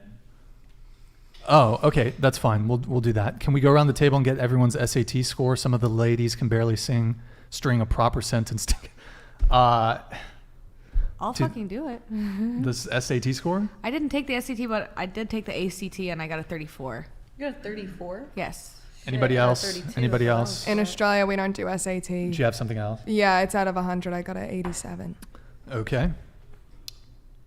I mean, COVID hit. None of us took the SAT or the ACT. All right, let's get the next one, Eric. You guys don't have to take the SAT anymore. That's crazy. What? All right, scroll up a little bit, sir. Scroll up, scroll up. Yeah. Oh, that one came through as a TTS. No, it's $90. No, Streamlabs, it comes through at 90. Keep going. Yeah, don't worry about it. Scroll up. Up, up, up. I'm getting really hungry. Scroll up. There we go. Base grandma, 50. Can the chick who banged 5 dudes 9 in 3 days please explain the significance of her necklace? Does she keep it on while she rides the train? Wait, let me see the necklace. Oh. Oh boy. Are you Christian? I'm Catholic. Yeah, I grew up Catholic. My mom makes me wear a necklace, so I keep it on all the time. Do you still consider yourself to be Catholic? Haram! Not really. Wow, that's loud. Okay. Do you have a response to him? No. Okay. All right. All right. Bringing it back over here to, but guys, if I missed any of the, I'll look. If I missed any of the ones at Streamlabs, I'll get it next stream, guys. Sorry about that. I will do it next stream though if any of those came through, and it's just not populating on our page for some reason. All right, we have Glody Matsingi. Being a 10 means that you're perfect, therefore there's no room of improvement. Ladies, what do you think about the passport bros? Why do women left over, parentheses, who treated them like garbage are mad at them for finding love and peace? Peace? Bruv. So elsewhere. What do you guys think of men who are going overseas to find partners? I didn't even know that was a thing. Passport bros? I never heard of it? Yeah, just thoughts? Any thoughts? It doesn't affect me. Yeah. All right. Yeah, I think a lot of women don't. Honestly, they don't care. They don't care that guys are opting out of the dating marketplace in the U.S. All right. Yeah, do you? In the West. All right, we have 444 Coke. Thank you for the 50. It's delusional to say that everyone is a 10. People tend to overvalue themselves. At the end of the road, all they will find is disappointment because their expectations are too high. Especially when it comes to dating, men, please avoid modern women. Okay. All right. That's related to our 1 out of 10 question. Yo, Cheeks, thank you, man. OF to Jen. Oh my God. Content is now out forever. Disgusting. How do you feel your future kids and or family looking at your content? Do you think you won't feel shame down the road? Men in chat and beyond, stop simping. I think we kind of already addressed this question a little bit. You know, you guys have done the calculus for yourselves, and people ask me this a lot, but I don't really plan on having kids, so it doesn't really apply to me. Yeah. There you go. That's a solution to that. I've never really wanted kids. Okay, so that's it for the super chats, guys. If you want, we're gonna wrap up here in about aim for 10-15 minutes. Not yet. We do have one last thing to talk about. We got to react to the video. And so if you want, get your last minute super chats in. I had related to one of the super chats that came up, I believe it was one of the Streamlabs one that was for you. I had a question for you. So for her or for me? For her. So you said, okay, so you're 18 and you said your body count's around 20? It's 20, yeah. Oh, it's exactly 20. Do you have like a book? You keep like... I have like a note app, like in my notes. Yeah. Yeah. What are like? What do you put in there? I put like what we did, how big his dick was. Haram! Wow. It's pretty specific, honestly. So, name, date. No, I don't. Oh, usually not the remember. date. No. Not the date. Okay. Yeah. The penis size. Yes. If I can remember Can that. you show that cross to the camera again? By the way. Where am I looking? Yeah. There you go. Yeah. Okay. So, what else do you put? Like some detail. Like, is it one line or is there like thorough full page details about? Oh, it's like a spreadsheet. Oh shit. You're official about it. Yeah. Okay. I don't play around. She doesn't play around. Okay. Does anyone else here keep a spreadsheet? Wait, you can keep a spreadsheet in your notes app? Like a table. I have a notes good to app. know. I have a Of- notes I app. shared notes with a app few of too. my friends. Wait, so it was 50, 50, 300, 20, 6, 8, I believe. And then, well, Aly omitted on that one, so did I. Okay. What did you just say mine was? Well, I skipped over you. Oh, You're okay. 12. That's what I thought. Allegedly. Okay, so... The amount of thing I've literally admitted to selling my old underwear to pedophiles. Let's not talk about that. You think I would admit my Keeko? body count? Like, Okay, so we can maybe talk about that later. But so I had a question for you. So 18, 20, your body count's 20. You're a freshman in college, correct? Yeah. Okay. Did you put most of those up like your first? Was it quarter or semester? Semester. Was that your first semester that you put most of those up, or? No, it was mostly like from high school and Just summer. 3-pointers, huh? It was mostly from like high school and summer. High school and summer. Yeah, college I've been pretty calm. More tame. Okay. Yeah. So question, I'm kind of wanting to, oops, hold on just a sec. I kind of want to do the math here a little bit. So you're 18 and the body count is 20. Let's do a little math here. So at 30, what do you think it's going to be? What are you aiming for? What are your dreams and aspirations? I don't know. At 30, I'll probably be at like 50. 50? OnlyFans girl. Future OnlyFans girl. Do you want to start an OnlyFans, do you think? No comment. So is that a yes? Or You would make so much money. We'll see. Oh, I need the would money. she? Stay tuned. Wait, why? Just curious, like, does she have to look? Okay, I see. Yeah. Keep it Really here. likes having sex. So. Keep it here for a sec, Eric. So, okay. Right now it's 20, you're 18. You think only 50 at 30? Yeah. Because, just curious, when did you lose your virginity? 15. 15, so, wait, now I got to do the math here. Oh, did that end? Shit. Okay, hold on, let me do that. Wait, 3 years, is that 7? 6.33 partners per year. So it's like, Excuse me, guys. is anyone help with the math she's here? averaging almost 7 partners a year. Oh fuck! How do I turn all these off? Okay. Or yeah, not 7 partners a year. So wait, let me ask. 6 Okay, and a let half. me ask a different question. I'm gonna keep it on you here while I. Oh wait, no. Okay, how much by the time you're done with college? So by the time, let's say you're 21 or 22, what's gonna be your body count? I want to say like 40. So okay, so double. Okay, got Yeah. it. What about you guys? I don't know. I mean, hold on. I plan on staying at the same one. I feel like I'm pretty picky of who I actually You can. like have sex with. Sure. So like it's not. I don't feel like I just like fuck whoever I Got see. it. Okay. All right. So we're gonna end the show. We're gonna react to Keeko's video here. Well, we're not ending the show yet. First, we have to react to Keeko's video. I do want to wait until she comes back. Eric, did we get any super chats? Oh, whoops. Let me hide that. No. Okay.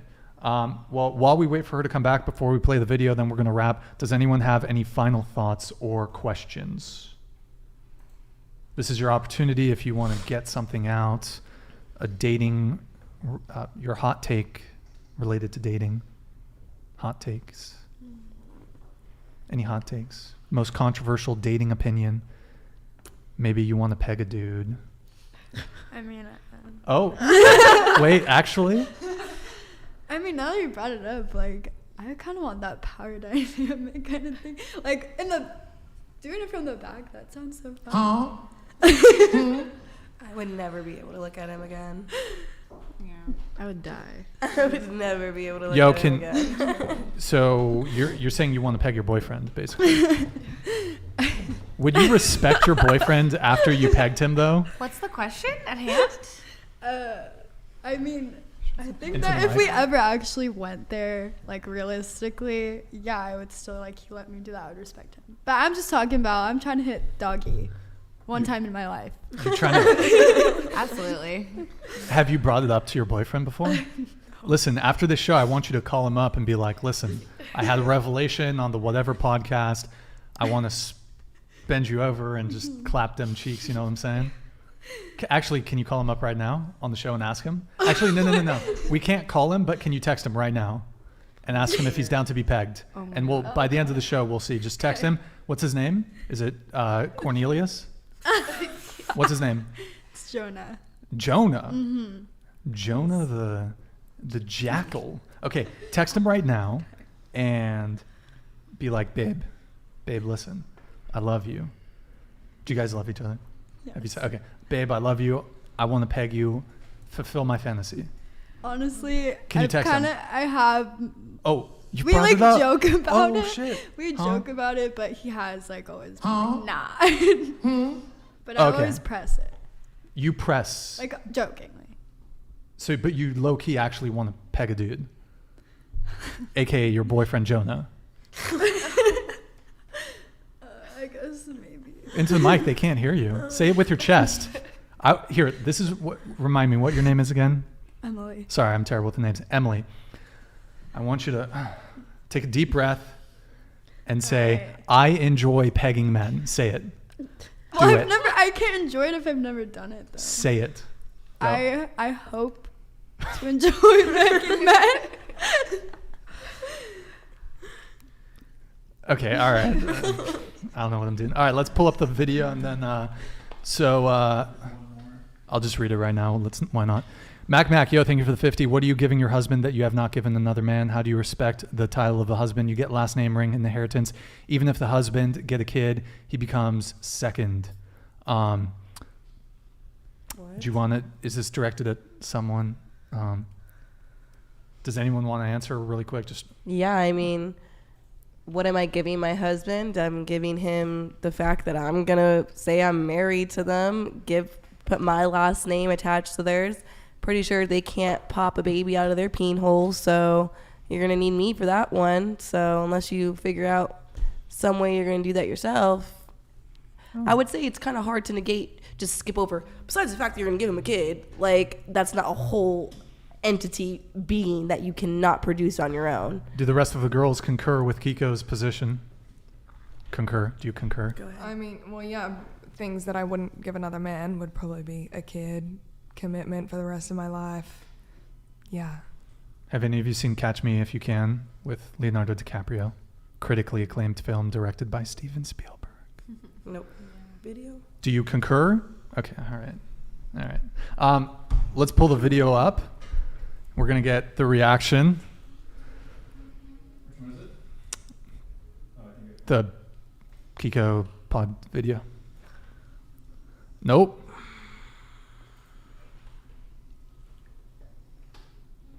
That's the only video. It's on Twitter. It's the Twitter tab. Oh, we're just gonna go straight to the chopped version. Full screen though first before you. Okay. Chase, would you rather smash the hottest trans woman in the world or the oldest woman in the world? Honestly, bro, the oldest woman in the world, because then I wouldn't be gay. What? You really just want me to just rip you a fucking new one? I swear to God. Are you like, Chase, No. how dare you be transphobic? Yes, actually. What the fuck do you mean? Yes, that was Because so if I unnecessary. had sex with a trans woman, I'd be having sex with a biological man, and I don't want to do that. The question is, That's would they not what sleep you with said, you? though. That's fine. If that's Because what you I'd want be to say. gay if I had sex That's with a not biological gay. man. That's not gay. That's And gay. I don't care if you're doing this for like whatever, but like shut the fuck up. Actually, I'm doing You it look for like what you have a Hey, lead why- respect why his don't- why don't- street That's too far. identity. That's Why too don't you fucking Why far. don't you make me That's shut too the far. fuck up? Because I have an opinion that differs from yours.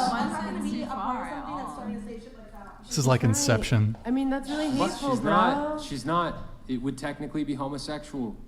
A trans woman is a biological man. Sue me. It's true. Fuck, dude, that's mean. I also gotta go. I It's gotta not go. fucked up. It's real. That's It's his- true. Okay, if you guys want to It's respect factual. gender identities, that's his though. That's his sexuality. I'm not allowed to say that. I'm not allowed to say that. Yes, from a biological woman who doesn't even have any trans friends, that was too fucking far. A man of God who doesn't judge a Christian, yeah. Yeah, you know what God said? It said He made them man and women. He made them man and woman. I just told you I'm not gay. I'll pass on that. Thanks though. Who knew that stating biological facts would make people walk off the show? Okay, that's the clip. Recently, that clip has gone crazy viral everywhere. A ton of people have been sharing it. I think Ben Shapiro retweeted it. A ton of more conservative outlets have shared it. First question, Keeko, would you date Chase? Absolutely not. Just into the mic, but Absolutely not. okay, so it's gone viral. It's been everywhere. Yeah, I know. What I guess my question is, and Aly, if you're welcome to, if you want to share your thoughts on this, but do you have any thoughts? Yes. Your reaction to the clip? Yeah. Well, I'm glad we watched the full one at least, because Oh, there's an edited one going around Twitter, which is not superly edited, but it is cut out a lot to where it makes it seem like he said one thing and I just got up and stormed out. To the people who messaged me, I've gained a lot of messages. If you want to come into my messages and we can talk about it in a cordial way, I have no problem doing so. My issue was, okay, if Chase would have got up in here and said, I choose to sleep with the oldest woman in the world rather than the hottest trans person, that's my preference, I wouldn't have said a damn thing. When you throw in it because it's gay, because they are biological men, because that is a gay act, that is now turning into your opinion and no longer a fact, because there is many straight men who choose to sleep and date trans women, and that does not make them any less than a straight man. Now to Chase, if that man is now gay, that's his personal opinion. That is Chase's opinion. That's all I was saying, is I'm not going to get up here on a podcast that has 2+ million subscribers and start talking about the trans community. Oh, now, well, back when, I'm not going to lie, back when it was posted, you had 2.1. So that's very interesting. Now that you have 3, you had 2.1. No, I've had 3.8. I have a screenshot of it. Nope. Okay. I've had 3.8 for a while. Oh, really? Before I even started the podcast, we're slowly, we'll hit 4. But in any case, that's kind of congratulations. That Anyways, even worse, I'm not going to sit up here on a podcast with almost 4 million subscribers with not a single trans person present at the table and start having that conversation, because I hope to have a future in California personally as well. So things like that are just, you can have your opinion, you can have your preferences. There's nothing wrong with that. His preference does not make him transphobic at all. I honestly would have never even brought up that word. Chase is the one who brought up the word transphobic. I never even would have mentioned that. I would have liked to not have taken it there. But yeah, I was super late for work. I was already telling everybody at the table I had to leave for work an hour previous. Conversation was starting to get to a topic that I was not comfortable being present with. Okay. And I would do it again. So you think it's wrong to view it as gay? No. I'm not saying that at all. He can view that as a gay act. It's wrong for him to sit up here and say that it's fact. It's a fact. That is his opinion. That is not a fact. Sure. Can I ask you a question? Yeah. If a male and a male have sex, is that gay? Are we talking about 2 cis males, two trans males? What are we talking? Yeah. If there are 2 people who identify as males are having sex, then yeah. Can I just interrupt you really quick? I want to be very precise in the language I use here. When I use male, I mean something very precise. So I'm talking about sex. So male is in reference to sex. Now, there's discussion over man and woman, men and women. However, I'm asking you, if 2 males have sex, is that homosexual? Is that gay? That's the thing. You can't be a cis male. No, here's the thing though. Yes, you can. Yes, you can. Yes. Yes, you can. And There's like a lot of evidence scientifically to back up the reality that assigned sex and gender are two different things, and gender is something created by human culture. And that's what sexuality is based off of. I have a degree in biology, and that is a fact. So, and for him to say that you can't ask me that without me knowing the sexuality or things at play, because that's what sexuality is all about, is what the genders and everything on top of that. If you just say, oh, 2 chromosome males that have that, everything else, it also matters as well. But that's okay, I'm asking you if 2 males, so that's irrespective of their gender identity, if 2 males have sex, is that homosexuality? Is that gay? I'm not saying that it's wrong. I'm just asking, is that gay? Is it 2 males to identify as males? Like, I don't know. It could be not homosexual sex. It could be fucking not. I'm not even saying hetero is the other way, but it's not black and white, I guess is what I'm trying to say. And I would appreciate if people could understand that, just like how I'm not saying my opinions are a fact either. Okay. Does anybody have any thoughts on this? I mean, I have thoughts. Do you want to? I mean, I don't, it's pretty standard, right? So it's going to be hard for Brian in general to get a trans person on the podcast because it's less than 1% of the population. It might be growing. So that's just not likely to occur. That's the same argument that people make about trans sports. It's not really possible usually to recruit these folks to begin with. Before you continue, so I don't forget your first statement, and you can go on.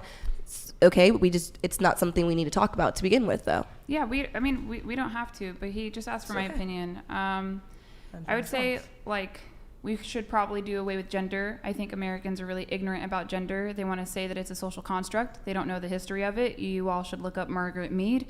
What do you mean that gender is not a social construct? Because there's so much psychological evidence to back that up. Okay, psychological evidence made by old white men at universities that we all bought into.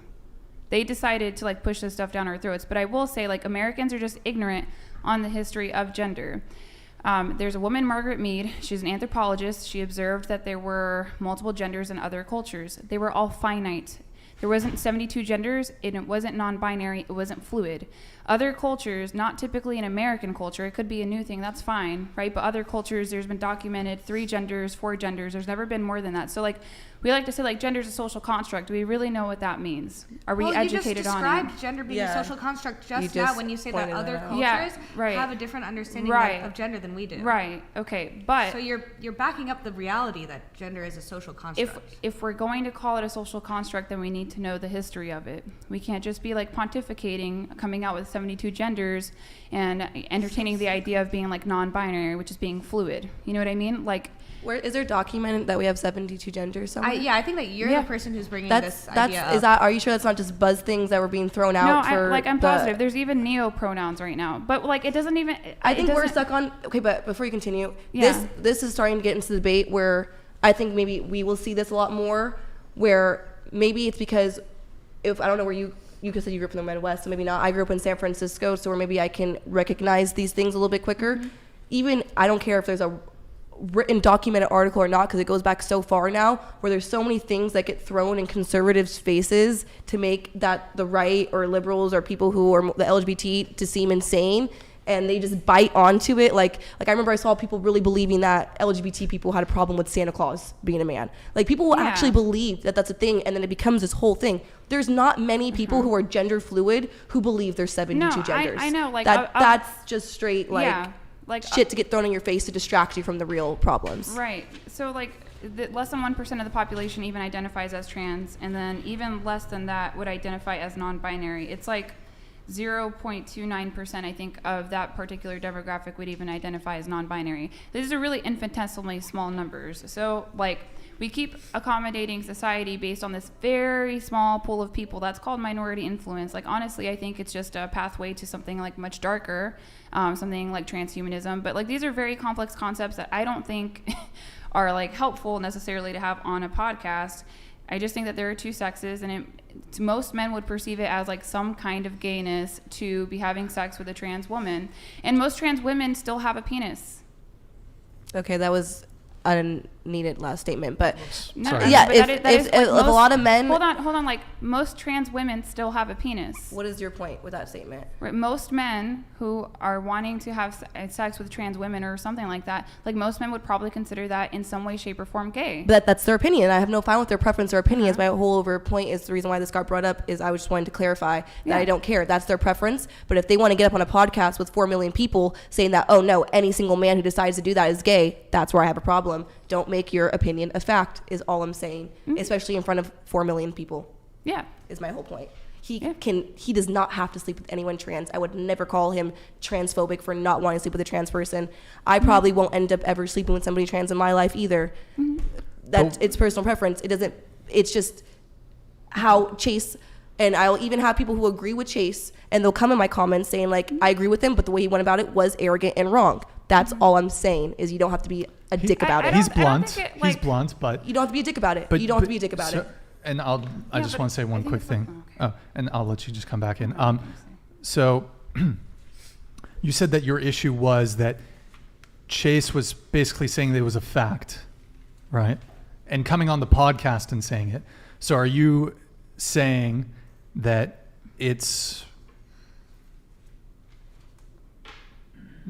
are you basically making the point that he's spreading fake news? Like I'm not saying he's spreading fake news. I'm just saying he's spreading hate because I know men personally who would sleep or date a trans woman who are completely straight. They are straight men. They aren't. And I also know some men who would sleep with trans women. They are more bisexual on that more side. So I don't know if that's the reason why. So I'm saying it is hateful for him to get up here as a man and sit up here for those men who are straight and do hook up or date trans women. It's hurting the trans community, and that's how it turns out to being transphobic. My point. If he wants to sit up, I don't even give a fuck if he wants to sit up there with his homeboys and being like, yeah, I think that shit's gay, blah, blah, blah.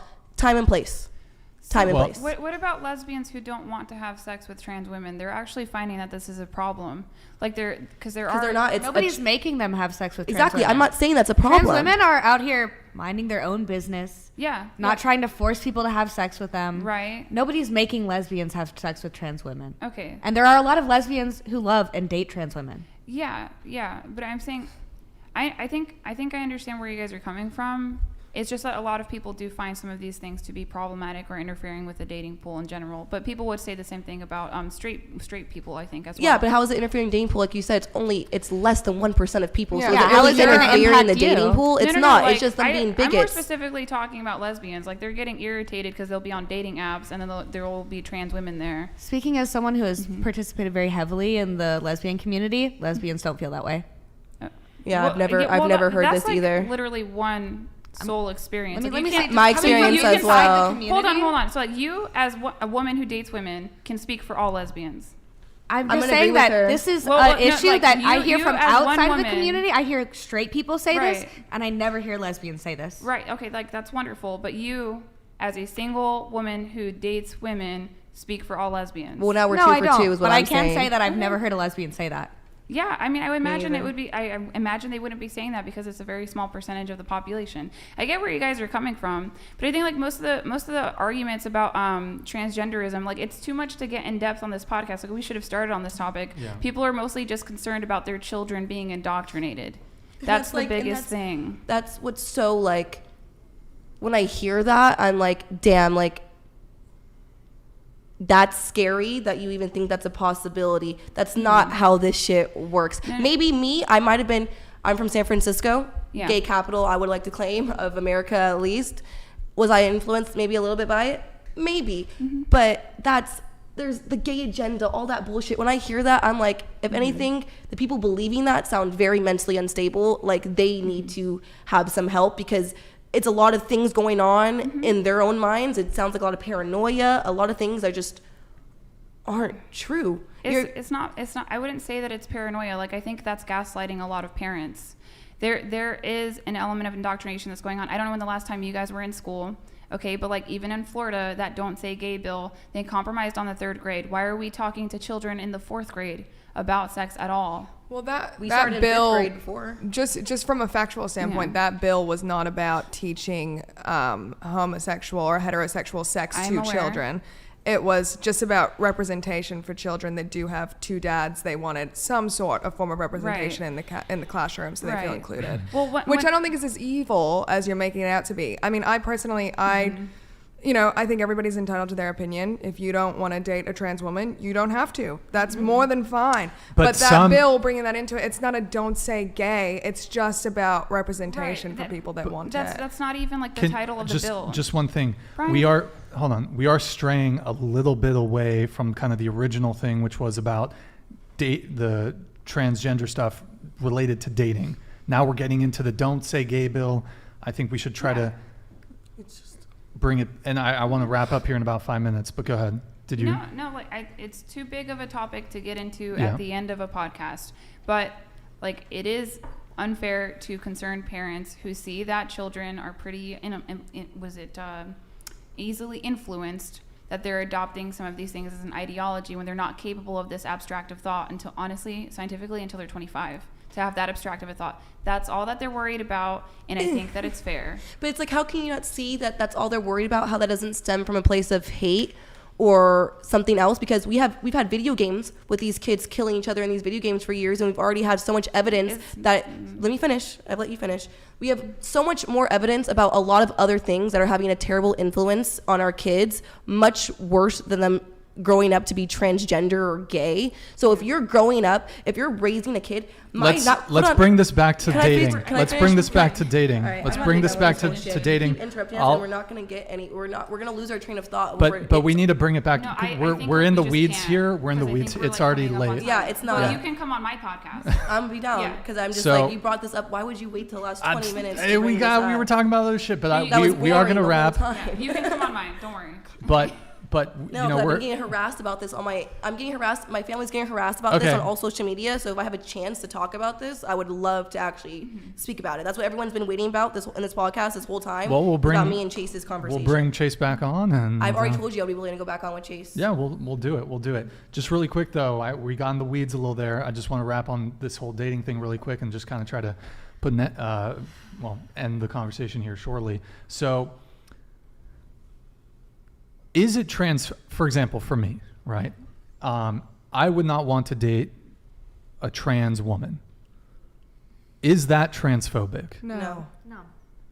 However, there are a lot of people that would say it is. Well, we're not those people. So. I'm not saying you are. However, there is a narrative that is making its way into these sorts of conversations about if you wouldn't be willing to date a woman who's trans, so someone who's born as a male, that makes you bigoted.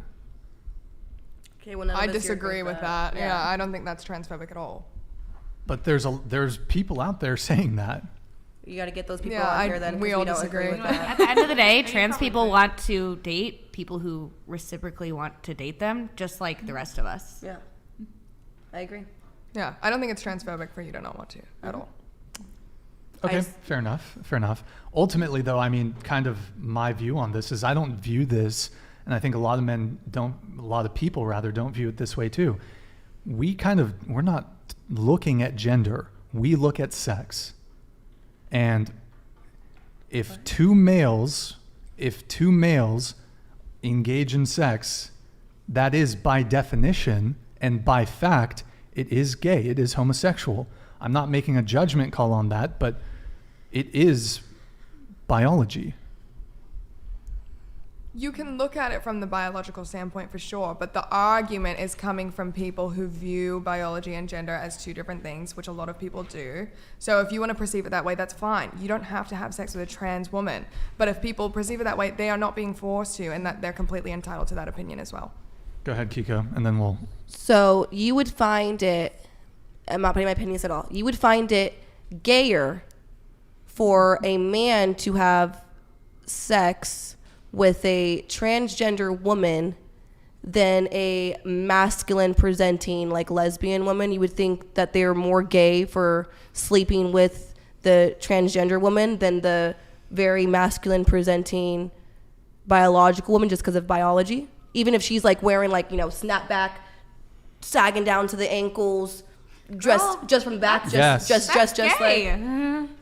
But you know, but it's a biological woman, is it not? Is it not a biological woman? So is that not? Yeah, wait, what is the question? What is the I'm scenario? asking him if does he think it's into the mic.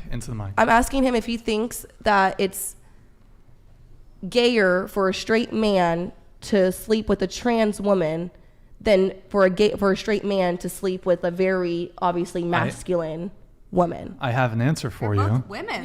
This scenario is a man sleeping with two different women. Well, it's not. I agree. I personally agree. I totally personally agree with you. Into the mic. But You gotta go. I agree with you, but they keep coming from the standpoint that it's just biology. Biology is biology. As long as it has a coochie, it has a coochie. As long as it has this, that it was born with it, that's how it is. So in my eyes, I don't know. Personally, I think they're both women at the end of the day, but I would bat my eye at the sexuality more if you're hooking up with people who present themselves masculine, so I'll answer but just because they're a woman. Okay, I'll answer your question. So it's not gay at all to hook up with either? No. It's not gay at all to hook up with the lesbian, butch, tomboy, whatever. That wouldn't be gay at all. She meant butch. She meant butch. Yeah, even if she was butch, it would not be gay. Okay. It wouldn't be gay. You're saying it'd be gay. You were saying my personal opinion. I think either is gay, but I just don't understand how you could think. You think both are gay? No, I think neither. I think neither would be gay because they're both women. But I just don't understand from these men that come from this biological standpoint how you think you would be more straight for hooking up with a woman who identifies. I could even go as crazy, you know, as I don't like saying this because I think I would be kind of misgendering somebody who doesn't even exist, but like a non-binary woman, for instance, because she's a non-binary biological woman, you would feel more comfortable hooking up with her, even if she showcases herself out very masculine, very manly. That's still more of a heterosexual activity than someone who's transgender. Was she, or I don't know the terminology, was she born with a vagina? Yes. Is she biologically female? Yeah. That's not gay. Okay. Their presentation may appear more masculine. I was just curious. I thought about this, I would and I was not. just curious. So what? I guess my question is, you said that they're both women, right? So what is a woman? A woman is anyone who wants to identify as one. Does anyone else want to? I mean, I'll respond to that, but I fully agree. What is a woman? It's what they identify as. That's a circular. You cannot. A cat is a cat because they are a cat. That's not like. Do we have the brain capacity and do we move like cats? No, Brian. So let's not use that as an example. If a man wants to sit up here and tell me he's a man, then he's a fucking man. I'm not going to waste my breath and my life trying to debate her on how she's not a woman. Like, why? I don't understand why you guys feel the need to like be so obsessed with this topic. Like, you guys, straight men talk about this topic more than trans or LGBTQ. Not really. Yes, I guarantee it. From someone who has a very heavily friends on both sides, my conservative friends talk about this topic so much more. Here, I want to let the other girls. I want to let the other girls answer. Please. So I asked, what is a woman? I feel like this isn't a gotcha. It's just a genuine question. What like is a some woman? people Hold on. Hold on. Go ahead. I didn't have anything to say yet. But what is a woman? A person. No, but what is the definition of what is a woman? I don't know. I'm confused now. I understand what your argument is.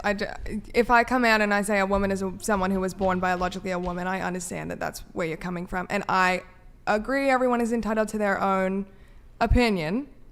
But I personally, as an individual, respect trans people. I respect trans women. So I'm not going to come on here and invalidate them by saying that. I understand completely where you're coming from. But just from my personal preference, I don't feel comfortable doing that. Answering the question. Okay.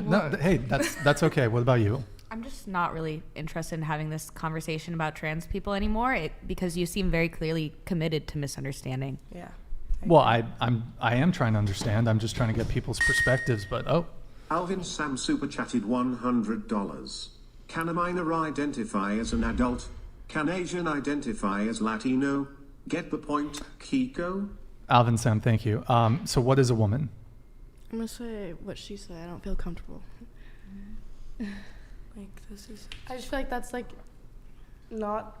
I don't know. I feel like there's a better question that could be asked in this situation, and like I do see where you're coming from, and I see your thought process, and I understand what you're trying to get from us, but I think we all respect the trans community enough, and like invalidating that, like telling they believe that they are a woman or they're a man, transgender, whatever, and invalidating that is not it's not our position. It's not our place to say what they can and can't be.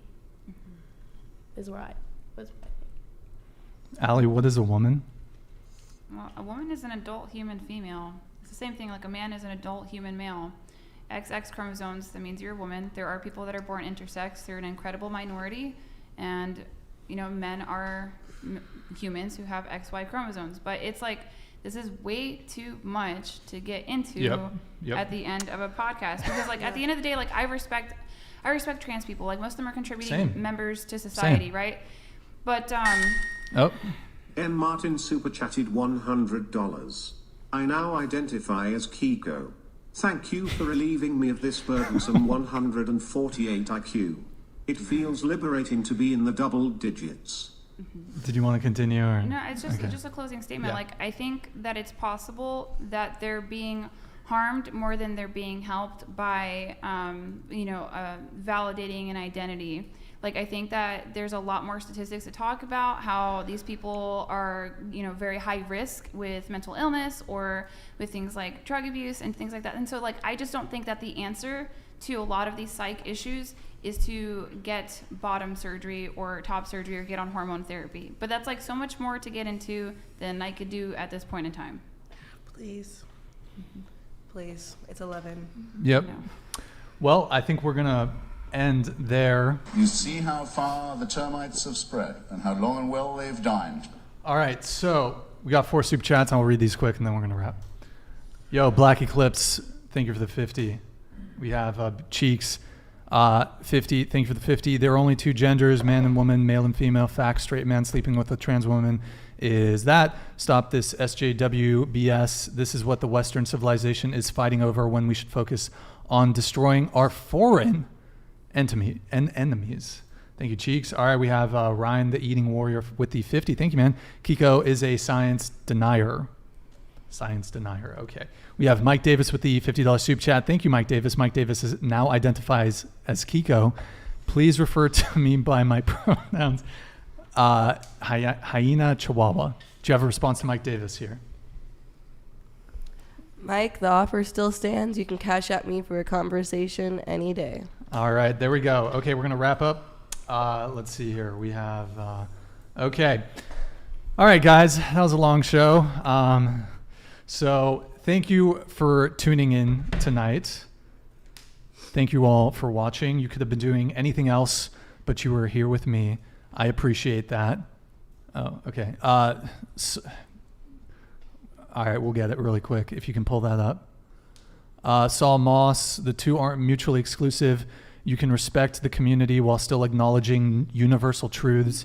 In fact, it's honestly best to do it that way. We need core truths to build a society's foundation on. You get chaos otherwise. Hey, Saul Moss, thank you, man. If you want to just pull it up, I don't know if it's there. Let me just finish the wrap. Okay, so thank you to everyone who super chatted and supports the show, especially since YouTube and TikTok has us demonetized. There it is. Hey, Saul, thank you, man. You can hide it, Eric. I got to wrap. So thank you guys for tuning in. Sorry, the super chat kind of... thank you to all our chat mods. Big thank you to our panel. We went a bit late once again. So thank you to the panel for coming. It was a heated and lively discussion. As always, it seems to be the case. Anyways, guys, we will be live again Sunday at 7 p.m. Pacific. Thanks again for tuning in. We'll see you guys next time. Have a good night, guys. And we'll see you soon. Good night.